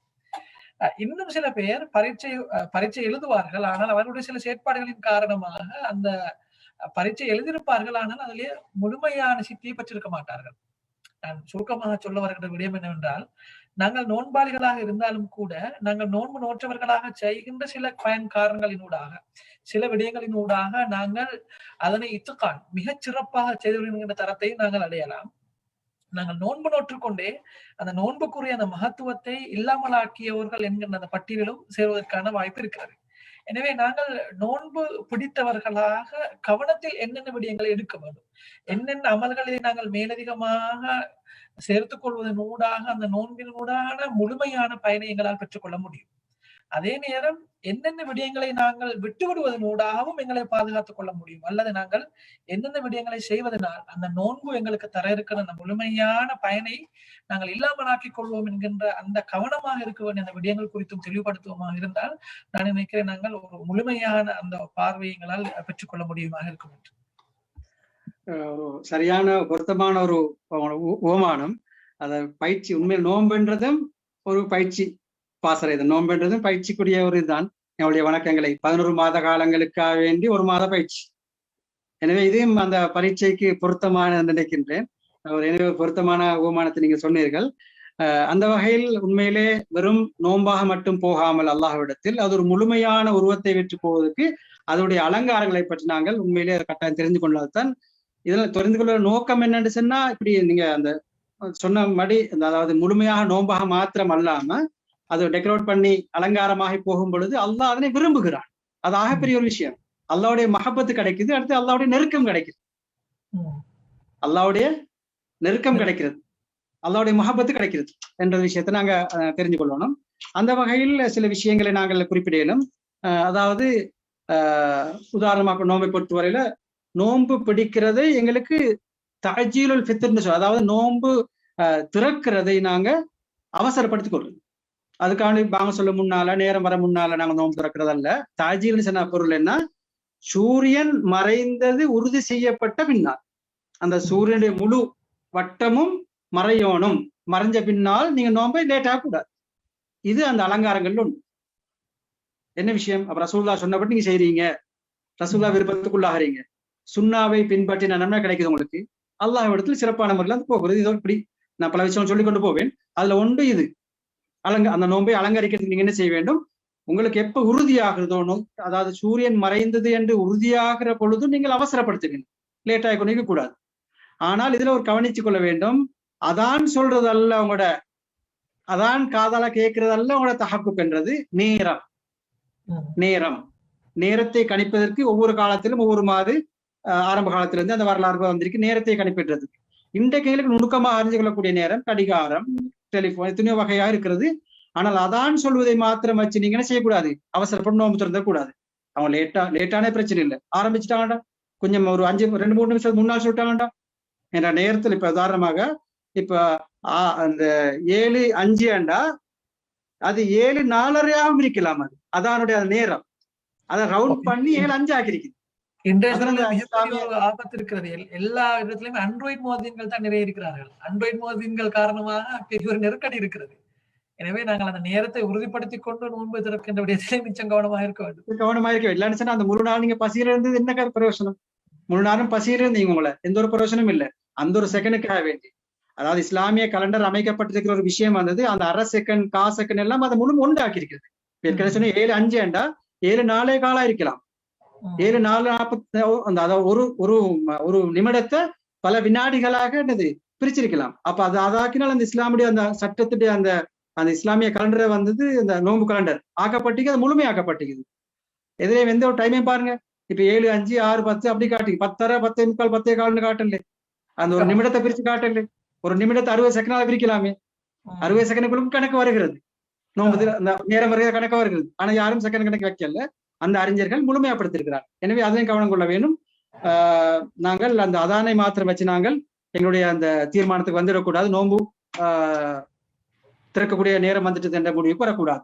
எனவே எப்பொழுது நோன்பு அந்த உறுதியாகப்படுது, நோன்பு சூரியன் முழுமையாக மறைஞ்சிட்டு உறுதியாக்கப்பட்டால் நீங்கள் லேட்டாக கூடாது. இது அந்த நோன்பை அலங்கரிக்கிறது, சுண்ணாவை ஏற்றுக்கொள்ள, அந்த சுண்ணாவை அமல்படுத்தப்படுகிறது. இங்க ரசூலுல்லாஹ்வுடைய அந்த சுண்ணாவை அமல்படுத்தின நன்மையும் கிடைக்கும். நபிகள் நாயகம் சொன்னாங்க, லா யஸாலு நாசு பிஹைரின் மா அஜ்ஜலுல் ஃபித்ர். அதாவது ஃபித்ரை, நோன்பு திறக்கிறதை நீங்க அவசரப்படுத்துற காலமெல்லாம் நீங்க நலவுல இருக்கிறீங்க, நீங்க நல்லவர்கள், அவசரப்படுத்துங்க என்று ஷஹாதத் இருக்கிறார்கள். அதாவது நாங்கள் லேட் ஆக கூடாது. எப்ப அந்த தஹக்குக் அந்த நேரம் உறுதியாக்கப்பட்ட பின்னால, வல்லஃபலு ஐயஃப்துர் அலா ருத்தபின் அவ் தம்ரின் ஃபைல்லம் யஜித் ஃபஅலா மாயின். நோன்பு திறக்கிறதுக்காக சிறந்தது ருத்தப், அதாவது எங்களுக்கு இங்கே கிடைக்கும், நாடுகளில் கிடைக்கும், அது பழுத்த பேரித்தம்பழம் ருத்தப்னு சொல்லுவோம். பழுத்தது மஞ்சள் நிறமாகி அதுக்கு அந்த கலர் மாறுமே, அதான் ருத்தம் பண்றது. அதுக்கு முன்னால பலஹ் அந்த மஞ்சளா இருக்கிறது, அது அல்லது சிவப்பா இருக்கிறது, அது அப்புறம் அந்த கலர் மாறி அந்த சொஃப்டா நிலைமைக்கு வரும்பொழுது அதான் ருத்தப்னு சொல்றது. அந்த ருத்தப் இல்லைன்னு சொன்னா தமர் காய்ந்தது, 1 வருடம் 2 வருடம் காய்ந்தது தமர். 2வது கட்டம் தமரும் ருத்தபும் இல்ல தமரும் இல்லைண்டா 3வது கட்டம் தண்ணி ஜம்சம் தண்ணியோ அல்லது சாதாரண தண்ணி உங்களுக்கு நோன்பு திறக்கலாம். அந்த அசல் சுண்ணா நன்மை கிடைக்கும். அசல் சுண்ணா நன்மை தண்ணியால கிடைச்சாலும் உங்களுக்கு கிடைக்கும், தண்ணியால பிறந்தாலும். ரசூலுல்லாஹ் அந்த முறையில் செஞ்சிருக்கிறார்கள், சொல்லியும் இருக்கிறார்கள். அடுத்தது 2வது விஷயம் நோன்பை அந்த அலங்கரிக்கக்கூடிய விஷயங்கள்ல சஹூர் அல்லது சுஹூர். சஹூர்னு சொல்லும், சுஹூர்னு சொன்னா அந்த சாப்பாட்டுக்கு சொல்றது, சஹூர்னு சொன்னா அந்த சாப்பாடுற அந்த டைம் இதுக்கு சொல்றது. சஹூர் அது ரெண்டுமே உங்களுக்கு தேவையான மாதிரில வச்சுக்கொள்ளலாம்னு சொல்றது. சுஹூர்ண்டா சாப்பாடு, சாப்பிடுதல். சஹூர்ண்டா அந்த சாப்பாட்டு. அப்ப இன்னொரு விஷயம் தஸஹரு ஃபஇன்ன ஃபிஸ் ஸஹூரி பரக்கத்தன். நீங்க சஹர் செய்யுங்க, அதுல உங்களுக்கு பரக்கத் இருக்கிறது. ரசூல் சொன்னாங்க, அதுல உங்களுக்கு பரக்கத் இருக்குது. என்ன பரக்கத்? நிறைய பரக்கத்துல பார்க்கலாம். வெளிப்படையாக இருக்குது, சஹர் செய்த மூலமாக எங்களுக்கு உடம்புக்கு அது தென்பு ஏற்படுகிறது, போசாக்கு ஏற்படுகிறது. இதன் பரக்கத்துன்னு சொன்னாரு. அந்த அந்த முழு நாளும் பசியில் இருக்கிறதுக்கு சஹர் செய்த மூலமாக உங்களுக்கு உடம்புக்கு தேவையான விட்டமின்கள் ஒரு சக்திகள் கிடைக்கிறது அந்த சஹர் மூலமாக. எனவே நீங்க சஹர் செய்யுங்கன்னு சொல்லி அந்த சஹர் செய்யறது. இப்படி நாங்க அவருடைய அடிப்படை நேரம் நடு இரவு, நடு நிசையிலிருந்து அந்த அடிப்படை சுண்ண ஆரம்பமாகின்றது. ஆனா சிறந்தது ஃபஜ்ருடைய நேரத்தை கொஞ்சம் சற்று முன்னால் செய்வதுதான் ஆக சிறந்தது என்ற விஷயத்தை நாங்க விளங்கிக் கொள்ளணும். சஹர் செய்வதுடைய அளவு கொஞ்சமாகவோ கூடுதலாகவோ எப்படி செஞ்சாலும் அந்த சஹருடைய சுண்ணா ஏற்படுவது. குறைஞ்சபட்சம் ஆளை பொறுத்து அந்த அதாவது அந்த சொல்றது அந்த ஆளுடைய இடத்துக்கு ஏற்ற மாதிரி என்ன சொல்றது, நீங்க அந்த சாப்பாட்டு அளவையும் வச்சுக்கொள்ளலாம். இந்த சொல்றது இந்த தசஹரு வலவு பிஜரஅத்தி மாய், எதுவுமே கிடைக்கலன்னு சொன்னா நீங்க எலும்பி என்ன செய்யுங்க, இரவு லேட்டா சாப்பிட்டீங்க, சஹரு கிட்ட என்ன செய்யுங்க, ஒரு தண்ணி கூட குடிச்சிட்டு கொடுங்க. அப்ப சஹருடைய அந்த பரக்கத்தும் கிடைக்கும், அந்த ஹதீஸ் அமைச்ச நன்மை கிடைக்கும். நைட்ல லேட்டாகி 12 மணிக்கு சாப்பிட்டீங்க, ஓகே, சஹரு கொஞ்சம் முன்ன, அதாவது சஹருடைய நேரத்துல எழும்பி ஒரு மிடர் தண்ணியாவது குடிச்சு கொள்ளுங்க, உங்களுக்கு அந்த சுண்ணாவுடைய நன்மை உங்களுக்கு கிடைச்சி போகும் சொல்லி சொல்றது. அதாவது கடைசி நேரமாக நாங்க ஆக்குற காரணம் என்னன்னா, எங்களுக்கு அந்த கூடுதலான பலன் கிடைக்கும், போஷாக் கிடைக்கும். ரசூலுல்லாஹ்வுடைய ஒரு ஹதீஸ் அனஸ் ரலியல்லாஹு அன்ஹு அவர்கள் அறிவிக்கிறார்கள். ஏன்னா அனஸ் ரலியல்லாஹு ரசூலுல்லாஹ்வுடைய வீட்டில இருந்தவர்கள், அவர்கள் அறிவிக்கக்கூடிய ஒரு ஹதீஸ் வந்தது. ஒரு முறை ஸைத் இப்னு சாபித் ரலியல்லாஹு அவர்கள் ரசூலுல்லாஹ் என்ன செஞ்சாங்க, சஹர் செஞ்சாங்க. ரசூலுல்லாஹும் ஸைத் இப்னு சாபித் அவர்கள் சாப்பிட்டு, அப்ப சாப்பிட்டு முடிஞ்சு அவர்கள் கொஞ்ச நேரத்துக்கு தொலை எழும்பிட்டார்கள். இப்ப அனஸ் ரலியல்லாஹு அன்ஹு கேட்கப்படுகிறது, கம் கான பைன ஃபராகிஹிமா மின் ஸஹூரிஹிமா வ துஹூலிஹிமா ஃபி ஸலாத், அவர்கள் சஹர் உணவை முடித்து தொழுகைக்கு போறதுக்கு இடையில எவ்வளவு நேரம் இருந்ததுன்னு கேட்கப்பட்டது. அப்ப பதில் சொன்னாங்க, கதுரு மா யக்ரஉ ரஜுலு 50 ஆயா, ஒரு மனிதன் 50 ஆயத்துக்களை ஓதுற பிரமாணம் அளவுன்னு சொன்னாங்க. ஏன்னா அந்த காலத்துல டைம் இல்லை, 10 நிமிஷம் செலுத்துக்காங்க இல்லை, அதனால அளவு சொன்னாங்க. இன்றைக்கு டைம் கேட்டா டைம் சொல்லுவோம், 10, அதாவது நாங்க கணிப்பிடணும். அதாவது நடுத்தரமான ஒருவர், மிகவும் வேகமாக இல்லாம அமைதியும் இல்லாம நடுத்தரமான ஒருவர் 50 ஆயத்துக்கள் ஓதுறா 10 இருந்து 15 நிமிஷம் கிட்டத்தட்ட 10 இருந்து 15 நிமிஷம் கிட்டத்தட்ட எடுக்கும். அதை நாங்க கணக்கிட்டு கொள்ளணும். அதனால அதான் இம்சாக்கியான்னு சொல்லி நோன்பு முடியும் நேரம் சொல்லிட்டு கொண்டு வந்திருக்கிற காரணம் இதுதான் நினைக்கிறேன். அதாவது நோன்பு திறக்கிறதுக்கு ஒரு அட்டவணை உண்டு, இம்சாக்கின்னு சொல்லி அதை 10 நிமிஷம் 15 நிமிஷம் முன்னால சொல்றது. என்று அது நல்லது. திடீரென்னு எங்களுக்கு என்ன செய்யாது, வாங்க சில அடியாட்டினா நோன்பு அந்த சாப்பிட முடிக்க முடியாது அந்த வேகமாக. அதனால நாங்க இதை பின்பற்றது மிகவும் நல்லது. பாருங்க, இதனால அந்த நோன்பு அழக பெறுகிறது, முழுமையான கூலி கிடைக்கிறதுக்கு இது வாய்ப்பாக ஆகிறது. அடுத்த 4வது விஷயம், வீணான பேச்சுகள் பேசக்கூடாது. ஏசுறது, என்னது புறம் பேசுறது, அடுத்தவங்களை திட்டுறது, தப்பான பார்வைகள், தப்பான கேள்விகள், போன்ல இருக்கிறது, வீடியோ கேம்கள், அது இது படம் பார்ப்பது, சினிமா படங்கள் பார்ப்பது, டிராமா, இதெல்லாம் அந்த அடிக்கொண்டே போகலாம். இது எல்லாத்தையும் தவிர்த்து கொள்ளும். இது நோம்புக்கு மாத்திரமல்ல, எல்லா காலத்திலும் கூட குறிப்பா சில காரணம் வந்தா இதனுடைய அந்த நோம்புடைய கூலி எல்லாம் போயிட்டு போன. அதான் காரணம். உங்களுக்கு எப்பயுமே இது கூடாது. இந்த விஷயங்கள், புறம் பேசுறது, பொய் பேசுறது, இதெல்லாம் எவ்வளவு விஷயங்கள் அடிக்கொண்டே போகலாம். அப்ப இதெல்லாம் ஏன் நோம்பு குறிப்பா சில காரணம் என்றா, நோம்புடைய கூலி எல்லாம் போயிட்டு உங்களுக்கு நோம்பு முடியாது. நீ கலாச்சார தேவையில்ல, ஆனா நோம்புடைய கூலி, நீ பசி தெரிஞ்சதுல உனக்கு அந்த ஒரு பிரயோசனம் வரும். அந்த நோம்புடைய அந்த வெறும் கடமை என்ற மாதிரி தான் நீங்கிட்டீங்க இல்லாம, நோம்பு அழகான முறையில் அந்த டெக்கரேட் பண்ணி அல்லாட்ட அனுப்பல நீங்க. அதனால பசியில் இருந்ததும் ரெண்டு விஷயத்த நாங்க விளங்கி கொள்ளணும். ஏன்னா அது இதனால அல்லாவுக்கு எந்த ஒரு தேவையும் இல்லை நீங்க இது பண்றது. ஏன்டா மண் நாமில சாலிஹன் பலி நப்சி, நல்லது செஞ்சா அது உங்களுக்கு தான்.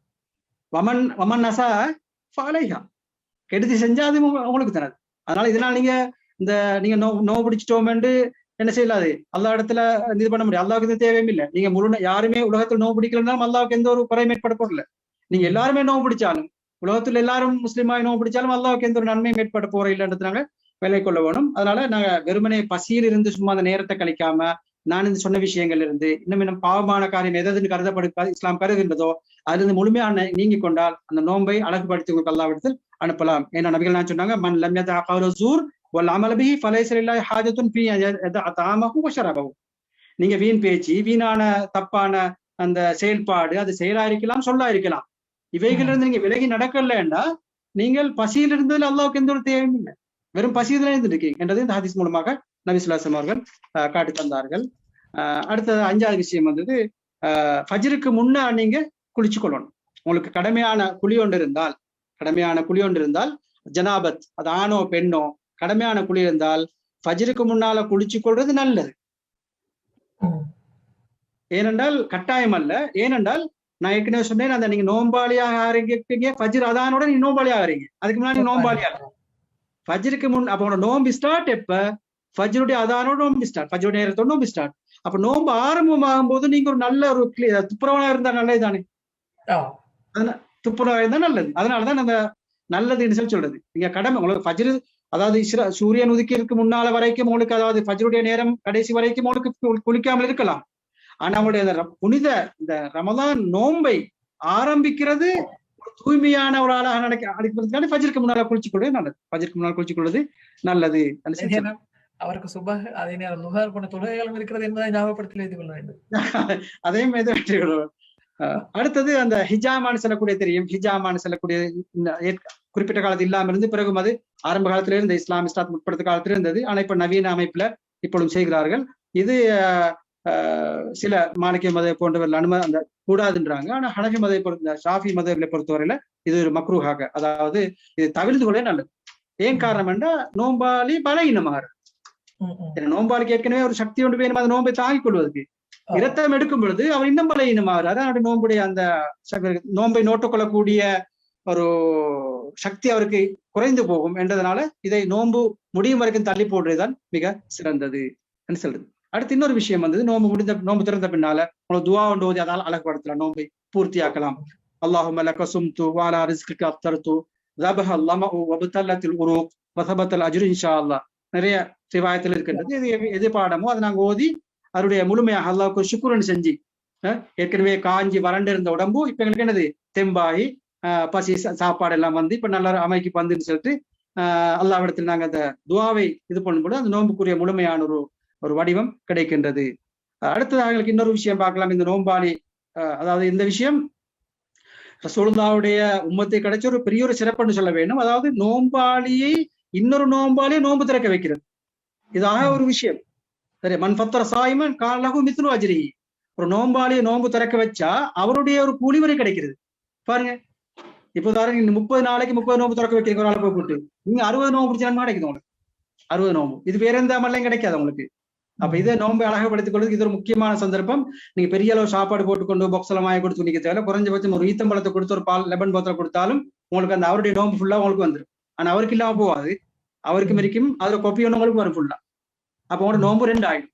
நோம்பு 2 ஆயிடும். இது வந்து ரசூலுல்லாஹ்வுடைய இந்த உம்மத்துக்கு கிடைச்ச பெரிய ஒரு பாக்கியம் உண்டு. நாங்க இதையும் தவிர என்னது இந்த பாக்கியத்திலிருந்து விடுபட கூடாது. முழுமையான அளவு எங்களோட சக்திக்கு ஏற்ற மாதிரி நோம்பாளிகளை நோம்பு திறக்க வச்சு கொள்வது இந்த நோம்பை அழகுபடுத்தக்கூடிய இன்னொரு விஷயம். அடுத்ததாக நாங்கள் குர்ஆன் ஓதுறது, சதக்கா செய்யறது. நோன்பு காலத்தில் ஏற்கனவே ஏனைய காலங்களை விட நோன்பு காலத்துல சதக்கா செய்வது மிகவும் கூலியை அதிகரிக்க சொல்லி ரசூலுல்லாஹ் ஃபஅய்யு ஸதகத்தி அஃதல். ரசூலுல்லாஹ் கேட்கப்பட்ட சதகாக்கள் எது சிறந்தது? சதகத்துன் ஃபீ ரமதான். ரமதான்ல கொடுக்குற ரசூலுல்லாஹ்வுடைய அவங்களுடைய வளமை காற்றை விட வேகமாக நோன்பு காலத்து சதக்கா கொடுப்பார்கள். காற்றை முந்தி போவான் சதக்கா. அவ்வளோ அந்த ஹதீஸில் நிறைய வருகிறது.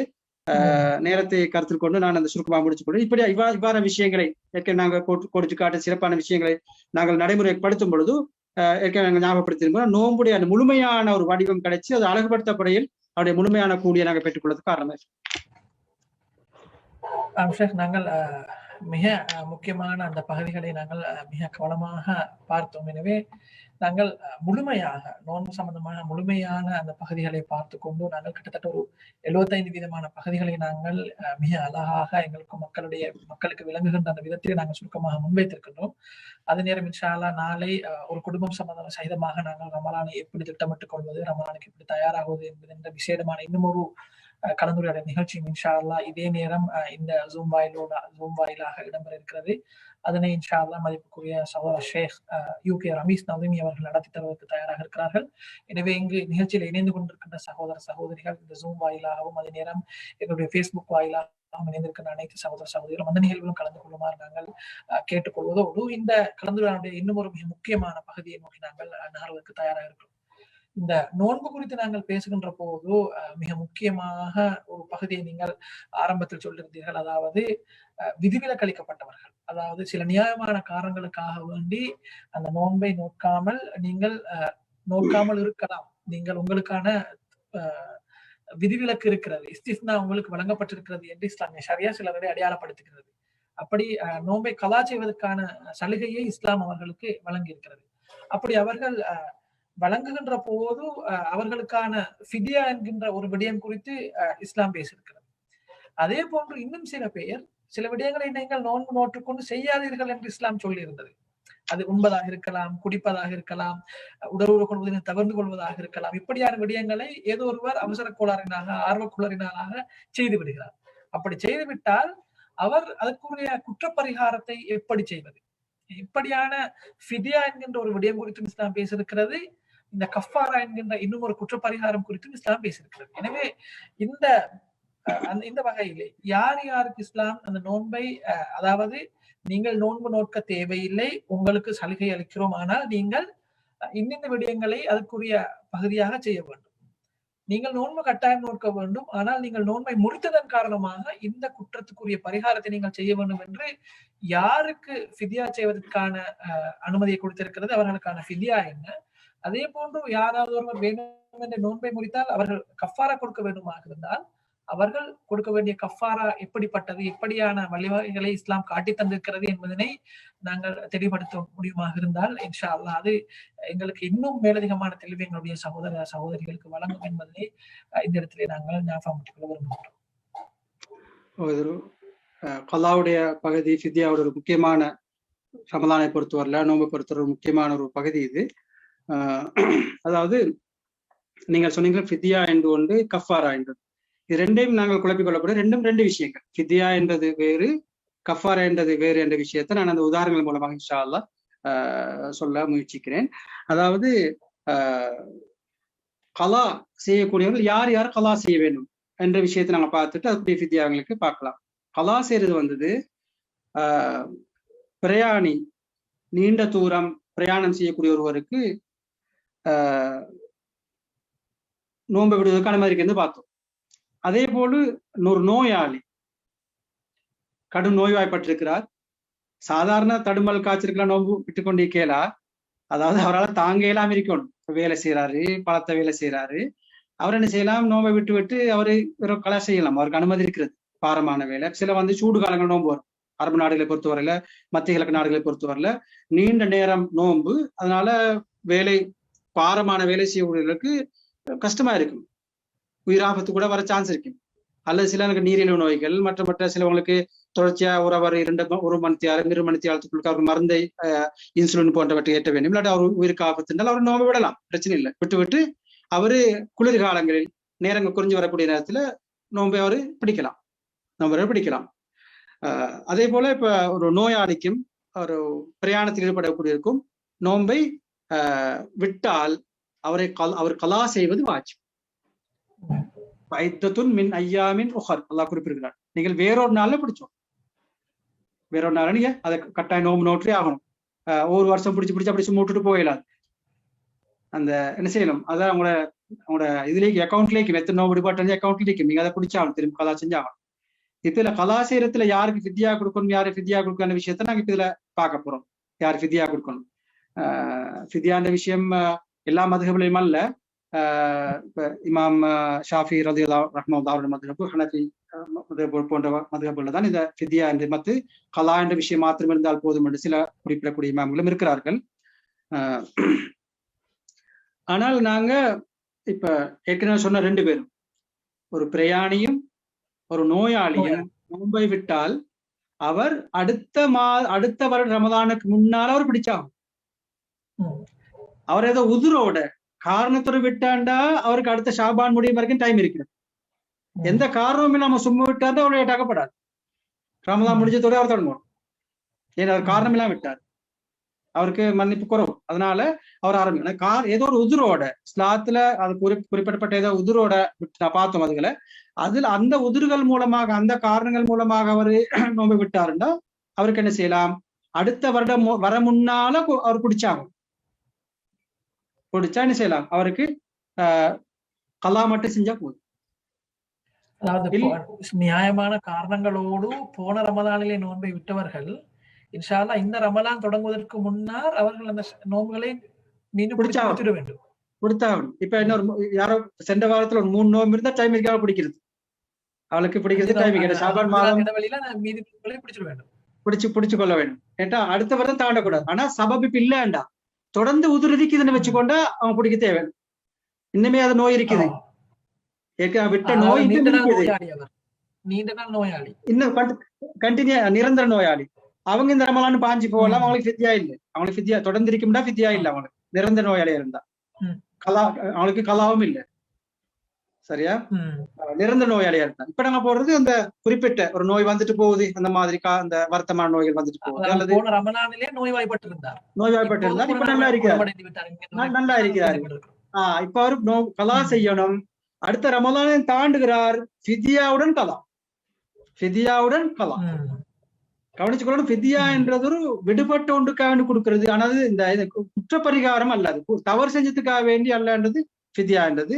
கஃபாரா மாதிரி அல்ல. கஃபாரா நேரடியாக ஒரு பாவம் செஞ்சதுக்காக வேண்டி குற்றப்பரிகாரம் கஃபாராங்கிறது. ஃபிதியா என்றது பதில், ஒன்று செய்ய விடுபட்டதுக்காக வேண்டி அதை அடைக்கிறது, ஒரு மாற்று, ஒரு பதிலோட மாற்று. அந்த தான் அதை நாங்க ஃபிதியா என்ற விஷயத்துல நாங்கள் விளங்கிக் கொள்ளணும். இப்ப இவரு ஃபிதியா கொடுக்கணும். என்ன ஃபிதியா கொடுக்கணும்? ஒரு நோன்புக்கு ஒரு முத்து. அடுத்த வருடத்தை தாண்டினா, அடுத்த நோன்பு வந்துட்டா, அடுத்த ரமலானுக்கு சென்ற வருடத்தில் விடுபட்டவர்கள் இந்த ரமலான் நோன்பு பிறையை கண்டுட்டால் அவருடைய கலா மாத்திரமல்ல, அவருக்கு ஃபிதியாவும் கடமையாகும்.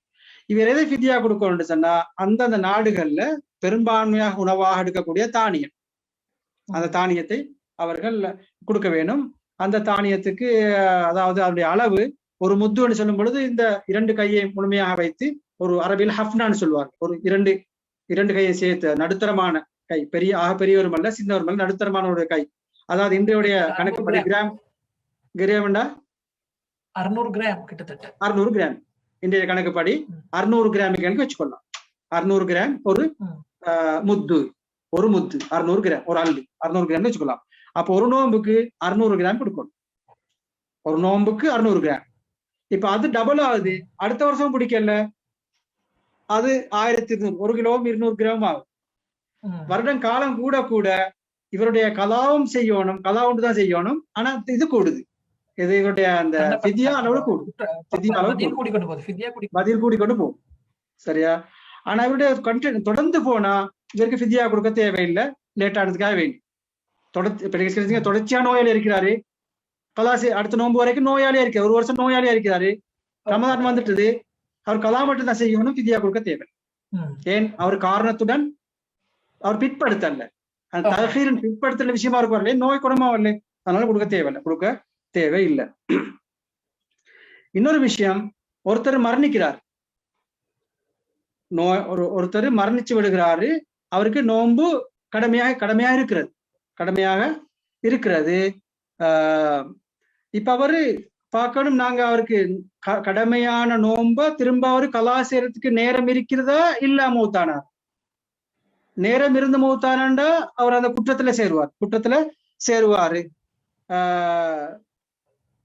அடுத்தது அவருக்கு என்னது, முடியாது, டைம் இல்லை, நோயாளி இருக்கும் பொழுதே அவர் நோயாளி இருக்கும் போதே மூத்தாயிட்டாருன்னு சொல்லிச்சுன்னா அவரு கலா செய்ய தேவையில்லை. டைம் இருக்கும் சொன்னா அவருடைய அந்த வழி அவருக்கு சொந்தக்காரங்க செய்வாங்க, அதுக்கு பதிலாக நோம்பு நோட்பார்கள். அதாவது நிறைவேற்றுவதற்கு நேரம், கலா செய்வதற்கு அவருக்கு டைம் அவகாசம் இருந்து மௌத்தானார்னு சொன்னா அவரை நிறைவேற்றவில்லை, அவகாசம் இருந்தது அவருக்கு, அவருடைய குடும்பத்தார்கள் செய்வாங்க, அந்த நோன்பை பிடிப்பார்கள், அவருக்கு பிடிப்பார்கள். என்ற ஹதீஸ் நபி ஸல்லல்லாஹு அலைஹி வஸல்லம் சொன்னார்கள், ஒரு ஹதீஸ்ல கேட்கிறாங்க, உன்ன உம்மி மாத்தத், எனது உம்மா வஃபாத் ஆயிட்டா, வாலைஹா சௌமு ஷஹர், ஒரு மாதத்துல நோம்பாவுக்கு இருக்கிறது, எனது அக்லீஹி, நான் அதை கலா செய்வான்னு கேட்டாங்க, இந்த ஹதீஸ் புகாரி முஸ்லிம்ல பதிவா இருக்குது, இப்னு அப்பாஸ் ஹதீஸ். அப்ப கால நஅம் ஃபதைனுல்லாஹி அஹக்க யுக்லா, நீங்க கலா செய்யுங்க, இது அல்லாஹ்வுடைய கடனோட சம்பந்தப்பட்டது, அது நிறைவேற்றப்பட வேண்டும் அவசரமாகன்னு சொல்லி நீங்க நோவு பிடிங்கன்னு சொல்லி சொன்னாங்க. அதனால அந்த குடும்பத்தாக்கள் பிடிக்கணும், இது வெளியாக்கள் பிடிக்க வேண்டிய தேவையில்லை, குடும்பத்தாக்களுடைய அனுமதி இல்லாம, அல்லது அவரே வசியத்து செய்கிறாரு, மௌத்தாக முன்னால ஒரு வெளியொருத்தரை கூப்பிட்டு, குடும்பத்தில் இல்லாதவரை கூப்பிட்டு சொல்லுகிறாரு, நான் இவ்வளவு நோன்பு இருக்கிறேன், நீ நோம்பு பிடிங்கன்னு சொல்லி, அவர் செலவு கொடுத்தோ கொடுக்காமல பிடிக்க சொல்லி அவர் ஏற்றுக்கொண்டால் அது வேற விஷயம். குடும்பத்தாக்களும் பிடிக்க இல்லைண்டா அவருடைய சொத்துல இருந்து அவர் ஒரு முத்து கொடுக்கணும், ஃபித்யா கொடுக்கணும், ஒரு நோம்புக்கு ஒரு முத்து கொடுக்கணும். அவருடைய அவருடைய இந்த அனந்தர சொத்துல வசதி இல்லைண்டா பிள்ளைகள் அவருடைய சொத்திலிருந்து கொடுக்கலாம், அப்பொழுது அவருடைய முழுமையான குற்றத்திலிருந்து அவரு நீங்கி விடுகிறார் என்ற விஷயத்தை நாங்க தெரிஞ்சுக்கொள்ளணும். அடுத்ததாக 2வது விஷயம், வயதாளி டாக்டர்மார்கள் அந்த இவரை குணப்படுத்த முடியாது என்ற நிலைப்பாட்டுக்கு வந்துட்டா இவரும் நிரந்தர நோயாளி, இவருக்கு கலாண்டு செய்தி உண்டு இல்ல, அவரு எனக்கு கலா பிடிக்க முடியாது, அவர் குணமாறுன்றது இல்லை. அப்போ அவருக்கு ஃபித்யாவும் கிடையாது. அதுக்கு அவரு என்னது இதை பற்றி அல்லாஹ் கொடுக்குறேன், வாழல்லதீன யுத்தீகூனஹு ஃபித்யத்து தஅமு மிஸ்கீன். சக்தி இல்லைண்டா அவராலே முடியாது, அப்ப என்னது ஃபித்யத்துன் தஅமு மிஸ்கீன், ஒரு மிஸ்கீன் குணமளிக்கக்கூடிய அந்த ஃபித்யா தான் கொடுக்கணும்னு சொல்லி சொல்றது. அதே போல ஒரு நோயாளி அல்ல, அவரு ஒரு வயோதிபர் நோன்பு பிடிக்க அவருக்கு சக்தி எந்த வகையிலுமே இல்லை, அவருக்கும் என்ன செய்ய தேவையில்லை, ஃபித்யா என்றது கிடையாது, அவரும் நோன்பை விடலாம். அவர் முடியாது, அவருக்கு நோன்பை விட அனுமதி இருக்கிறது என்ற விஷயத்தை விலகிக் கொள்ளணும். அடுத்த விஷயம், மூணாவது முக்கியமான விஷயம் வந்து, அதாவது ஒரு பாலூட்டக்கூடிய ஒரு தாயும் எந்த வகையில இவள் என்னது இந்த விஷயத்துல, அதாவது ஃபித்யாவோட விஷயத்துக்கு சம்பந்தப்படுகிறாளா என்று கேட்டா, இதுல இமாம் ஷாஃபி மதுஹப், அந்த ஷாஃபி இமாம் மதுஹப் அவங்களுடைய மதுஹபை பொறுத்த மட்டும் இல்ல, இப்ப கர்ப்பிணி தாய்க்கும் இதே சட்டம் தான். கர்ப்பிணி தாயும் ஒரு பாலூட்டக்கூடிய தாய். இப்ப இவங்க ரெண்டு பேரும் என்ன செய்யறாங்க, அவங்களுக்கு ஏதாவது ஆபத்து வருமானு சொல்லி யோசிக்கிறாங்க. இப்ப நான் கர்ப்பிணியா இருக்கும் போது உள்ள குழந்தைக்கு ஏதாவது பிரச்சனை வந்துருமா, குழந்தைக்கு ஏதாவது ஆபத்து வருமா, குழந்தைக்கு கொடுக்கக்கூடிய போஷாக்கு குறைந்துருமா, அல்லது என்னது இந்த அது ஒரு அந்த காலத்துக்கு இல்லாம அது பிள்ளை அந்த பிறந்துருமா, நான் உணவுக்கு எனக்கு போஷாக்கு இல்லாத அப்படின்னு என்ற பிரச்சனைகள் வருமெண்டா அவருக்கு நோம்பு விடலாம், இல்லாட்டி பிடிக்கலாம், எந்த பிரச்சனையும் இல்லை. பிரச்சனை வருமெண்டா டாக்டர் சொல்றாங்க நீங்க நோம்பு பிடிக்கூடாது, பிடிச்ச பிள்ளைக்கு ஆபத்து என்று வச்சுக்கொண்டா. இதுல ரெண்டு விஷயமா பிரிக்கிறார்கள். இதுல ஃபுகஹாக்கள் ரெண்டு விஷயமா, ஒன்று இப்ப தனக்கு மாத்திரம் பிரச்சனை வருகிறது தாய்க்கு, அதாவது பாலூட்டக்கூடிய தாய்க்கு அல்லது கற்பிணி தாய்க்கு, இவங்க ரெண்டு பேருக்கும் பிரச்சனை வருண்டா, ஆபத்து வருமெண்டா அவங்க நோம்பு விடலாம், இல்லைண்டா பிடிக்கலாம். பிடிச்சா ஒரு பிரச்சனை இல்லை, நோம்பு விடுறது அனுமதி இருக்குது. பிடிச்சிட்டு என்ன செய்யணும், அவங்க ஃபித்யா கொடுக்க தேவையில்லை. ஆனா அடுத்த ரெண்டாவது கட்டம், அவங்களுக்கு ஆபத்து வருது, குழந்தைக்கு ஆபத்து வருது. பால் குடிக்கக்கூடிய குழந்தைக்கு தேவையான பால் கிடைக்காது, நான் தாய் சாப்பிட இல்லைண்டா, அல்லது வயிற்றுல வளரக்கூடிய குழந்தைக்கு தேவையான அளவு போதாது, அப்ப குழந்தைக்கும் பயப்படுகிறார்கள், தனக்கு உயிர் ஆபத்து வருமோன்னு பயப்படுகிறார்கள். இந்த கட்டத்திலேயும் அவர்கள் கலா மாத்திரம் செஞ்சால் போதும், ஃபித்யா கொடுக்க தேவையில்லை.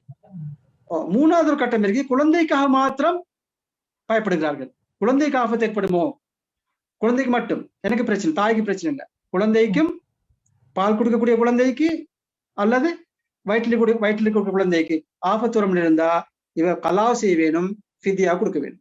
ஏற்கனவே சொன்னது போல 600 கிராம் கொடுக்க வேண்டும். இது இமாம் ஷாஃபி இந்த இடத்துல கவனமாக பார்க்கணும். 3 நிலைமை, ஒன்று தாய்க்கு மட்டும் ஆபத்தான நிலைமை, இரண்டாவது குழந்தைக்கு மற்றும் ஆபத்தான நிலைமை, மூன்றாவது குழந்தைக்கு. இதுல ஒன்றுலதான் கொடுக்க வேணும். எனது தாய்க்கு ஆபத்தான இல்ல, குழந்தைக்கு மட்டும் குழந்தைக்கு ஆபத்தான நிலைமையில் மட்டும்தான் ஃபித்யா கொடுக்க வேண்டும். அடுத்த வேண்டும். ஆனா சில மாலிகி மதுஹப் போன்ற மதுஹப்கள்ல அவங்க சொல்லுவாங்க இதுல நத்தீஜா முடி ஒன்றுதானே, அதனால தேவையில்லைன்னு சொல்லுவாங்க. இமாம் ஷாஃபி மதுஹப் பொறுத்தவரையில கொடுக்க வேண்டும் என்றதுதான் அவங்களுடைய ஷாஃபி மதுஹப்ல. இதுக்கு இன்னொரு உதாரணம் காட்டுறாங்க. இதே சந்தர்ப்பம் வரலாம். உதாரணமாக ஒருத்தர் ஒரு ஆபத்தான கட்டத்தில் இருக்கிறாரு, ஒரு கட்டணத்துல விழ போறாரு, அல்லது என்னது ஆத்துல குதிச்சு கிணத்துல குதிச்சு உயிராபத்து வர போகுது. இந்த கட்டத்துல நாங்க என்ன செய்யணும், நான் நோம்பாளி, அவரை காப்பாற்றணும்.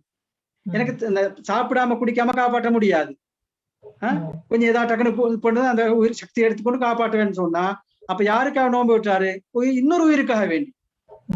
இவரும் என்ன செய்யணும், கலா செய்ய வேண்டும், ஃபித்யா கொடுக்க வேண்டும். அப்ப அந்த குழந்தையும் இன்னொரு உயிர் தானே, தாயுடைய உயிர் அல்ல, இன்னொரு உயிரை காப்பாற்றுறதுக்காக வேண்டி கலாம் செஞ்சு ஃபித்யா கொடுக்கொண்டு என்னுடைய அந்த அடிப்படை அந்த சட்டமன்றத்தை நாங்க விலகி கொள்ளணும். அடுத்தது இது ஃபித்யாவை பொறுத்து வரல. அடுத்து கடைசியாக கஃபாரா என்றது வந்து ரமதானை பொறுத்தவரையில இது வந்து என்னன்னா நோன்பை ஃபசாதாக்கிறதுக்காக பகல் காலங்கள்ல உடலுறவு கொள்வதன் மூலமாக நோன்பை ஃபசாதாக்குறார். அப்ப இது ஒரு கஃபாரா என்ற பேர்ல வருது, இது ஃபித்யாவல்ல, இது ஒரு ஈடுபட்டதுக்காக வேண்டி ஒரு குற்ற பரிகாரம். கஃபாரா என்ற குற்ற பிரகாரம், இது குற்றத்துக்கு தான் வரும். ஃபித்யா என்றது ஒரு மாற்றீடு. இந்த விஷயத்தினால அந்த விஷயத்த தண்டனை.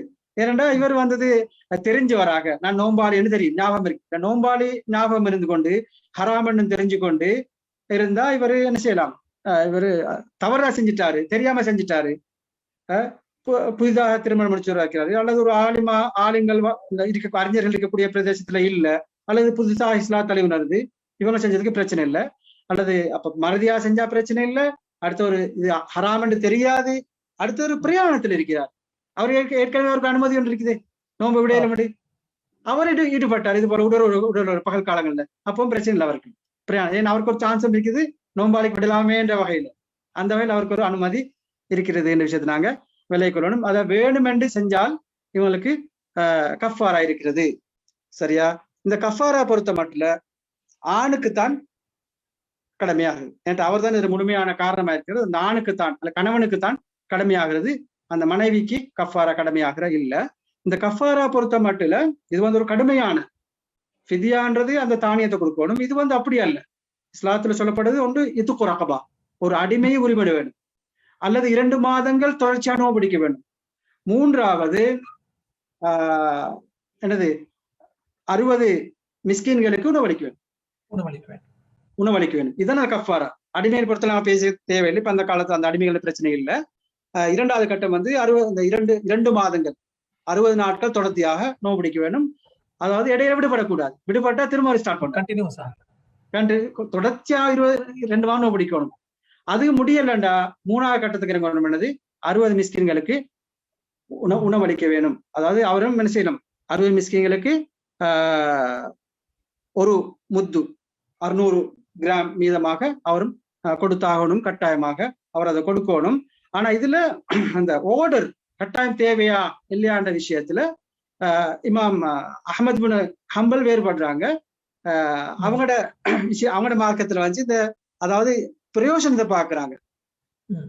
அதாவது 3வது கட்டத்துக்கு அதாவது விருப்பமாக எடுத்துக்கொள்ளலாம், உங்களுக்கு எது தேவையை எடுத்துக்கொள்ளலாம். இப்ப 3வது கட்டத்துல மத்தவங்களுக்கு பிரயோஜனம் கூடவே.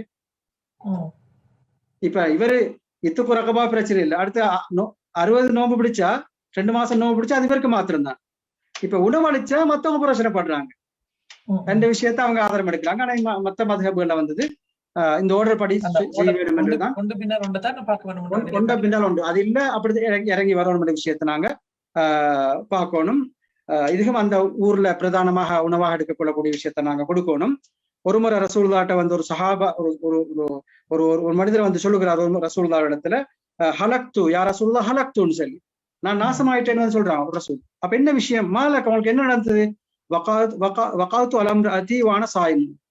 இன்னொரு ஹதீஸ்ல ஃபி ரமதான் மாசத்துல நான் எனது மனைவியும் கூட உடலோடு ஈடுபட்டேன் அப்படி சொன்னாங்க. என்னது ஹல் தஜிது ரகபத்தன் தஅதிகுஹா, ஒரு அடிமை உங்களுக்கு உரிமையில வசதிக்குன்னு கேட்டாங்க. அப்ப சொன்னாங்க இல்ல. அப்ப 2வது உங்களுக்கு 2 மாதம் தொடர்ச்சியா நோன்பு பிடிக்க முடியுமா, அதுக்கு முடியாது. 60 மிஸ்கின்களுக்கு உணவளிக்க முடியுமான்னு கேட்டாங்க, அதாலே முடியாது. அப்படி கேட்டுக்கொண்டு பேசாம விட்டுட்டாங்க. இப்ப அந்த சந்தர்ப்பத்துல ஏதோ ஒரு சதக்கா ஒன்று சேர சொல்ல இடத்துல ஒரு சதக்கா ஒரு தொகை ஒன்று பேரித்தம்பலம் சேருகிறது. இப்ப கேட்கிறாங்க அந்த ஐனசாயில் இந்த கேள்வி கேட்ட ஆளுங்கன்னு கேட்கிறாங்க ரசூல். அப்ப அவன் சொல்றாங்க நானும் இதோ இருக்கிறேன்னு சொன்னான். அப்ப சொன்னாங்க இதை கொண்டு போயிட்டு இங்க சதக்கா கொடுங்க, உங்களுக்கு 3 கட்டவும் முடியல, இதையாக கொண்டு போயிட்டு சதக்கா கொடுத்து நீங்க அந்த கஃபாரா அந்த விடுபாட்டு கொண்டு சொன்னாங்க, அந்த குற்றத்துல இருந்து விடுபடுங்கன்னு சொல்லிட்டு. அப்ப கேட்கிறாங்க அலா அஃப்கர மின்னி யா ரசூலல்லாஹ், அலா அஃப்கர மின்னி யா ரசூலல்லாஹ். சரியா? ஃபவல்லாஹி மா பைன லாபத்தைஹா அஹ்லு பைத்தின் அஃப்கர மின் அஹ்லி பைத்தி. அதாவது என்னை விட ஃபக்கீருடன் மதீனால இருக்கிறதா. லாபத்தை 2 ஹர்ரா, மதீனாவுடைய 2 எல்லைகள், பெரிய கல் உங்களுக்கு தெரியும், கருப்பு மரமா 2 கல்லை மதிய 2 எல்லைகள் இருக்கிறது. அந்த 2 எல்லை மதீனா காற்றான்னு வச்சுக்கொள்ளுங்க. மதீனா மதீனா யாரு இருக்கிறாங்களா? அப்ப ரசூலா சிரிக்கிறாங்க, ரசூலோட அந்த பல்லு தெரியல ரசூலா சிரிக்கிறாங்க. அவ்வளவு கஷ்டமான ஒருத்தர், இதை விட குறிக்கிறதுல யாரும் இல்லை, நான் தான் முழு மதீனா தேடினாலும் நான் தான் மிஸ்கி, அப்ப நான் தான் எடுக்கணும். சரி ஓகே நீங்க அவங்களோட வீட்டு வந்து கொடுங்க சொல்லி அனுப்பிட்டாங்க. ஆனா இந்த ஹதீஸ்ல விஷயம் நாங்க விளங்க வேணும், இது ரசூலுல்லாஹ்வுடைய ஹுசூசியத், தனி ஒரு மனிதனுக்கு ரசூலுல்லாஹ் செஞ்ச தீர்ப்பு. இது எல்லாருக்குமே ஆகுறது இல்ல. நேற்று ஒரு மனிதரை கஃபாராவாகும் பொழுது அவருடைய குடும்பத்துக்கு கொடுக்க முடியாது, அவருடைய குடும்பத்துக்கு கொடுக்க முடியாது. இந்த சட்டத்தில் உள்ள கடுமைத்தன்மையை பார்க்கின்ற போதே ஒரு நோன்பை பால்படுத்துவது எந்த அளவு பாரதூரமானது என்பதை நீங்களால் புரிந்து கொள்ள முடியுமா இருக்கிறது. அந்த 2 மாதம் தொடராக நோன்பு நோக்க வேண்டும், அல்லது 60 ஏழைகளுக்கு உணவளிக்க வேண்டுமோ, அல்லது ஒரு அடிமையை விடுதலை செய்ய வேண்டும் என்று சொல்லுகின்ற போது அவற்றை ஒழுங்குமுறைப்படி செய்ய வேண்டும். அடிமையை தேட வேண்டும், அல்லது இரண்டாவதாக ஒரு ஆப்ஷனுக்கு போகணும், மூன்றாவது ஆப்ஷனுக்கு போகணும். இஸ்லாம் அந்த அந்த ஒரு கடுமைத்தன்மை பேணி இருக்கிறது காரணம் அந்த ஒரு கடமையை பால்படுத்துவது என்பது எந்த அளவு பாரதூரமானது என்பதை உணர்த்துவதற்காக என்பது என்ற அந்த கருத்தை நாங்கள் மிக கவனமாக இந்த இடத்திலே புரிந்து கொள்ள வேண்டும். அடுத்த இன்னொரு விஷயம், இதோட இது ரமலான் மாதம் பகல் தான், வேற ஒரு கடமையான நோன்புனாலும் பிரச்சனை இல்லை, அந்த இந்த பிரச்சனை வராது. அந்த ஞாபகம் வச்சுக்கணும். ரமலான் மாதத்துல ரமலான் நோன்ப விட்ட பகல் காலங்களில் ஈடுபட்டால்தான் இந்த தண்டனை கிடைக்கிறது. வேற கடமையான நோன்புகள்லையும் அல்ல. அடுத்து ரமலான் மாதத்துக்கு இன்னொரு நோன்பு கலா செய்றீங்க, அப்பயும் இந்த பிரச்சனை வராது, உங்களுக்கு கஃபாரான பிரச்சனை இல்லை. இந்த விஷயத்த நாங்க கவனித்துக் கொள்ளணும். ரமலான்ல கடமையான நோன்புண்ட நீங்க வேறொரு காலத்துல செய்றீங்க, கலா செய்றீங்க, ரமலான் நோன்பு தான், ஆனா ரமலான் மாதத்திலே இல்லையாது. மாதத்துக்கு ஒரு சிறப்பு கொடுக்கப்படுது இந்த கஃபாரோட விஷயத்துல புரிஞ்சு கொள்ளணும். ஜஸாக்குமுல்லாஹ் ஹைரன் ஷேக். நாங்கள் முழுமையாக ரமலானுடைய தொடர்புகட்ட பகுதியை பார்த்துவிட்டு இறுதி பகுதிக்கு வந்திருக்கிறோம். நாங்கள் ஏற்கனவே வழங்கியிருந்த நேரத்தை தாண்டினாலும் கூட அல்ஹம்துலில்லாஹ் மிக பிரயோசமான ஒரு அமர்வை நாங்கள் நிறைவு செய்து வந்திருக்கிறோம். நாங்கள் நோன்பை நோற்றுவிட்டு பெருநாள் தொழுகைக்கு முன்னர், தொழுகைக்கு செல்வதற்கு முன்னர் ஒரு கடமையை நிறைவேற்றுவதற்கும் நாங்கள் கடமைப்பட்டிருக்கிறோம். நாங்கள் ஃபர்லான தொழுகையை தொழுதுவிட்டு அதற்கு பின்னால் இருக்கின்ற சுண்ணத்தை தொழுவதன் மூலமாக அந்த ஃபர்லான தொழுகையில் ஏற்பட்டிருக்கின்ற அந்த குறைபாடுகளை நிவர்த்தி செய்து கொள்ள முடியும் என்று ரசூலுல்லாஹி ஸல்லல்லாஹு அலைஹி வஸல்லம் அவர்கள் சொன்னார்கள். அதே போன்று ஃபர்லான இந்த நோன்பினுடைய ரமலானுடைய நோன்பின் குறைபாடுகளை தீர்ப்பதற்காக நிவர்த்திப்பதற்காக வேண்டி ரசூலுல்லாஹி ஸல்லல்லாஹு அலைஹி வஸல்லம் அவர்கள் அழகிய ஒரு வழிமுறையை காட்டி தந்திருக்கிறார்கள். அதனை நாங்கள் ஜகாத்துல் ஃபித்ர் என்று அல்லது சதகாத்துல் ஃபித்ர் என்று சொல்லுகின்றோம்.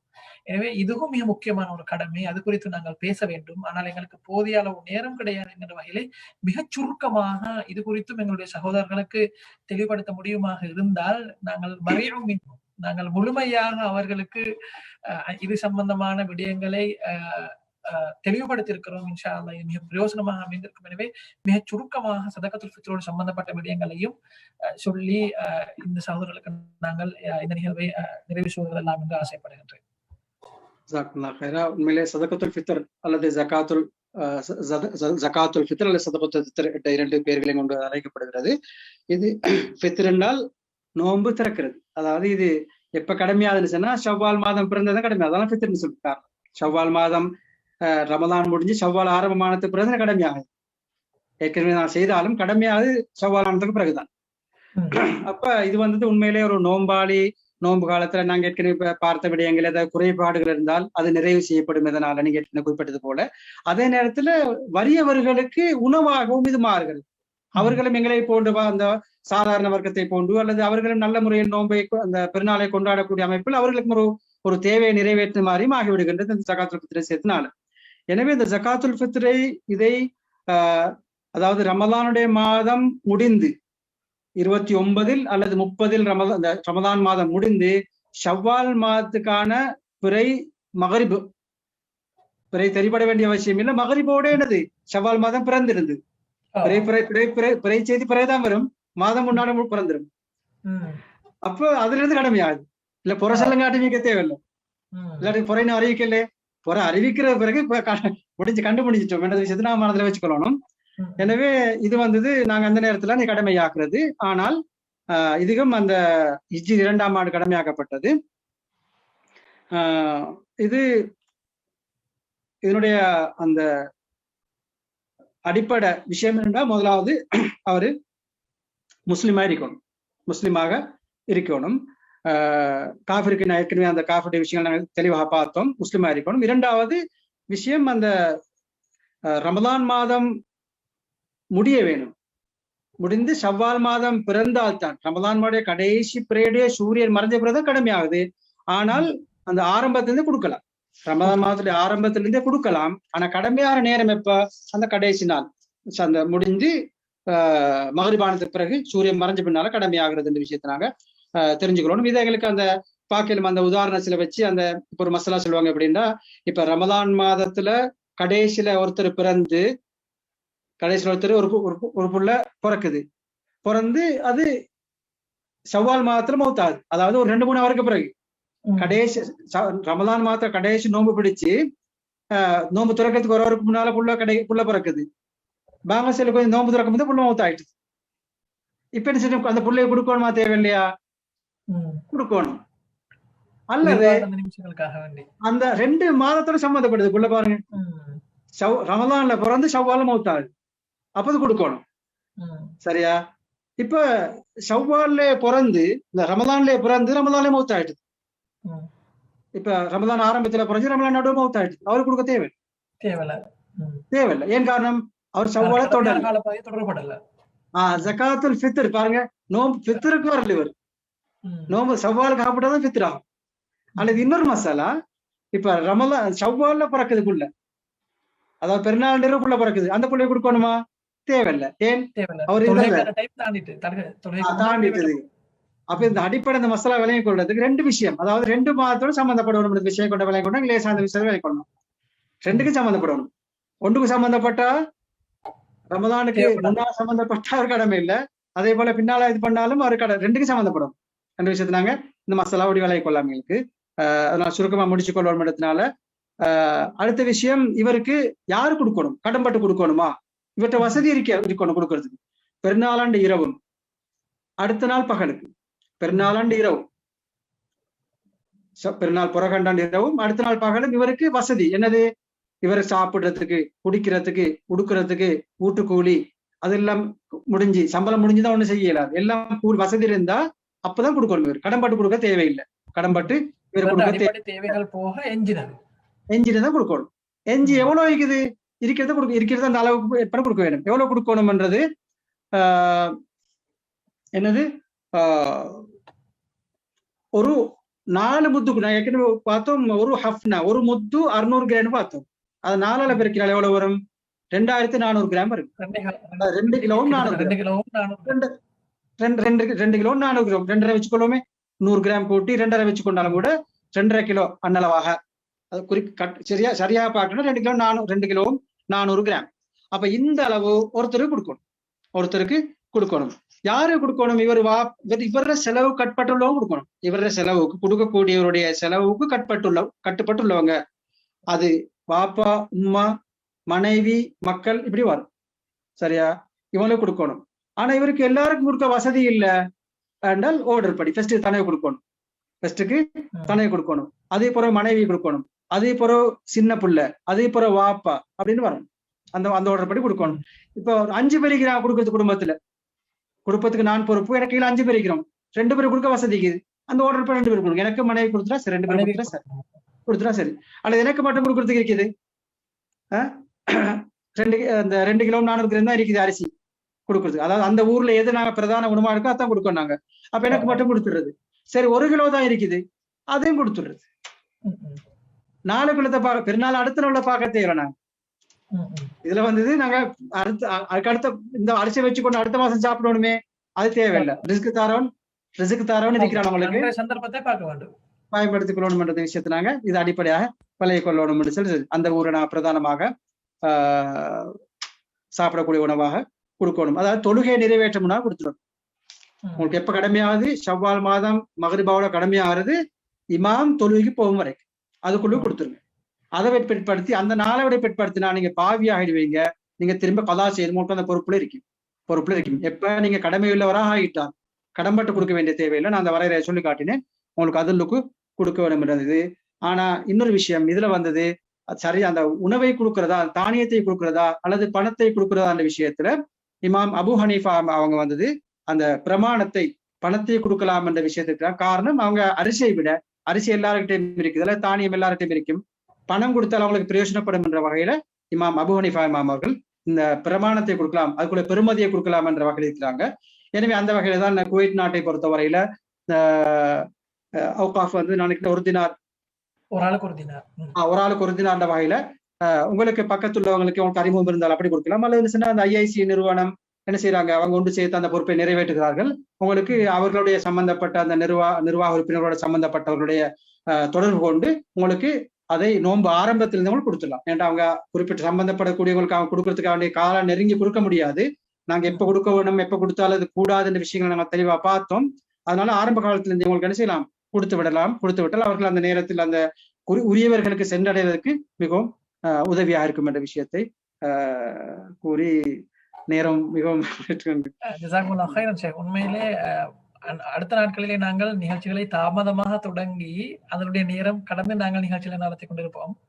இன்றைய நாளை பொறுத்த மட்டும் குறித்த நேரத்துக்கு அந்த நிகழ்ச்சியை நாங்கள் தொடங்கி மிக அழகாக நிதானமாக அது பரஸ்பரம் கருத்துக்களை பரிமாறிக்கொண்டு ரமதான் சம்பந்தமான அதனுடைய சட்டங்களை மிக அங்க சம்பூர்ணமாக பிறை காண்பதிலிருந்து ஷவ்வாலுடைய தலைப்பிறை காணும் வரும் வரையில் உள்ளடங்குகின்ற அனைத்து விவகாரங்களையும் அல்ஹம்துலில்லாஹ் மிக அழகான முறையிலே எளிய முறையிலே எல்லோரும் விளங்கிக் கொள்ளக்கூடிய அமைப்பிலே நாங்கள் கலந்துரையாடி இருக்கின்றோம். நிச்சயமாக அல்லாஹு தாலா இந்த அமர்வை பொருந்து கொள்ள வேண்டும். அதே நேரம் இதற்கு ஒரு நீண்ட ஒரு தயாரிப்பு தேவை. எங்களுடைய நேரத்தை ஒதுக்கி நாங்கள் அதுக்காக தயாரித்துக் கொள்ள வேண்டும். அந்த வகையில நீங்கள் எங்களுடைய இந்த வேண்டுகோளை ஏற்று உங்களுடைய நேரத்தை ஒதுக்கி இதற்காக வேண்டி உங்களை தயார்படுத்தி கொண்டு அவற்றுக்காக உங்களை முழுமையாக தயார்படுத்திக் கொண்டு நிகழ்ச்சிக்காக வேண்டி கலந்து கொண்டு உங்களுடைய அந்த கருத்துக்களை பரிமாறிக்கொண்டதற்காக வேண்டி இஸ்லாமிய சங்கத்தினுடைய தர்பியா பிரிவின் சார்பாக நாங்கள் உங்களுக்கு எமது மனமார்ந்த நன்றிகளை தெரிவித்துக் கொள்கின்றோம். அல்லாஹ் தஆலா உங்களுடைய அறிவிலும் ஆரோக்கியத்திலும் பரக்கத் செய்ய வேண்டும். அதே போன்று உங்களுடைய குழந்தைகளுடைய விவகாரங்களிலும் அவர்களுடைய எதிர்காலத்திலும் அதே நேரம் உங்களுடைய பெற்றோர்களுடைய இம்மை மறுமை வாழ்விலும் அல்லாஹ் தஆலா முழுமையாக பரக்கத் செய்ய வேண்டும் என்றும் ஈருலகிலும் உங்களுக்கும் உங்களுடைய குடும்பத்தினருக்கும் உங்களுடைய பெற்றோருக்கும் ஈடற்றத்தை வழங்க வேண்டும் என்றும் நாங்கள் எங்களுடைய நிகழ்ச்சியிலே கலந்து கொண்ட அந்த சகோதர சகோதரிகள் சார்பாகவும் இக்ரா இஸ்லாமிய சங்கத்தின் சார்பாகவும் எங்களுடைய நெஞ்சார்ந்த பிரார்த்தனைகளை நாங்கள் உங்களுக்கு தெரிவித்துக் கொள்கின்ற அதே நேரம் கிட்டத்தட்ட 1 மணித்தியாலமும் 45 நிமிடங்கள் இந்த நிகழ்ச்சியை மிக பொறுமையாக ஜூம் வாயிலாகவும் அதே நேரம் Facebook வாயிலாகவும் இணைந்து கொண்டு கலந்து கொண்ட அனைத்து சகோதர சகோதரிகளுக்கும் இந்த நிகழ்ச்சியின் மூலமாக பிரயோசனம் பெற்ற அனைத்து உள்ளங்களுக்கும் நாங்கள் எங்களுடைய மனமார்ந்த நன்றிகளை தெரிவித்துக் கொள்கின்றோம். நாங்கள் ஏற்கனவே அறிவித்தது போன்று இன்ஷா அல்லாஹ் நாளை இன்னும் ஒரு விசேட நிகழ்ச்சி இடம்பெற இருக்கிறது. ஒரு குடும்பமாக நாங்கள் எப்படி ரமலானுக்காக வேண்டி எங்களை திட்டமிட்டுக் கொள்ளலாம், எப்படி எங்களை தயார்படுத்திக் கொள்ளலாம் என்பது தொடர்பாக இன்னும் ஒரு கலந்துரையாடல் நிகழ்ச்சியை இக்ரா இஸ்லாமிய சங்கம் ஏற்பாடு செய்திருக்கிறது. அதுவும் இன்ஷா அல்லாஹ் நாளை வியாழக்கிழமை தினம் இரவு 8 மணிக்கு ஜூம் வாயிலாகவும் இக்ரா இஸ்லாமிய சங்கத்தினுடைய Facebook வாயிலாகவும் நேரடியாக ஒளிபரப்பு செய்யப்பட இருக்கிறது. அந்த நிகழ்ச்சியிலே வடவாளராக இக்ரா இஸ்லாமிய சங்கத்தினுடைய முன்னைய காரியாலய ஒருங்கிணைப்பாளராக கடமையாற்றிய மதிப்புக்குரிய சகோதர ஷேக் UK ரமீஸ் நசீமி அவர்கள் கலந்து கொள்ள இருக்கிறார்கள். எனவே அனைத்து சகோதர சகோதரிகளும் நாளையும் தினமும் அந்த நிகழ்ச்சியிலே கலந்து சிறப்பிக்குமாறு அன்போடு கேட்டுக்கொள்கின்ற அதே நேரம் மீண்டும் ஒரு முறை எங்களுடைய அழைப்பை ஏற்று இந்த நிகழ்ச்சியிலே கலந்து கொண்ட மதிப்புக்குரிய சகோதர ஷேக் மில்ஹான் ஃபத்தாஹி அவர்களுக்கும் எமது நன்றிகளை தெரிவித்துக் கொண்டு நேர்களுக்கும் எமது நன்றிகளை கூறி இந்த நிகழ்ச்சியை நாங்கள் இத்தோடு நிறைவு செய்து கொண்டோம். வல்லநாயன் அல்லாஹு தஆலா எங்கள் அனைவருடைய நல்லமல்களையும் ஏற்று புனிதமிகு ரமலானை அடைந்து கொண்டு அதன் மூலமாக முழுமையான பிரயோசனங்களை பெற்று அவன் வாக்களித்திருக்கின்ற அந்த ரய்யான் என்கின்ற சுவர்க்கத்திலே குடியமர்வதற்கு வல்லநாயன் அல்லாஹு தஆலா எனக்கும் உங்களுக்கும் அருள் பாலிப்பானாக என்று கேட்டு இந்த அமர்வை இத்தோடு நிறைவு செய்து கொள்கின்றேன். வாஹிர் தஅவானா அல்ஹம்துலில்லாஹி ரப்பில் ஆலமீன். வஸ்ஸலாமு அலைக்கும் வரஹ்மத்துல்லாஹி وبركاته. سبحانك اللهم وبحمدك أشهد أن لا إله إلا أنت أستغفرك وأتوب إليك. السلام عليكم ورحمة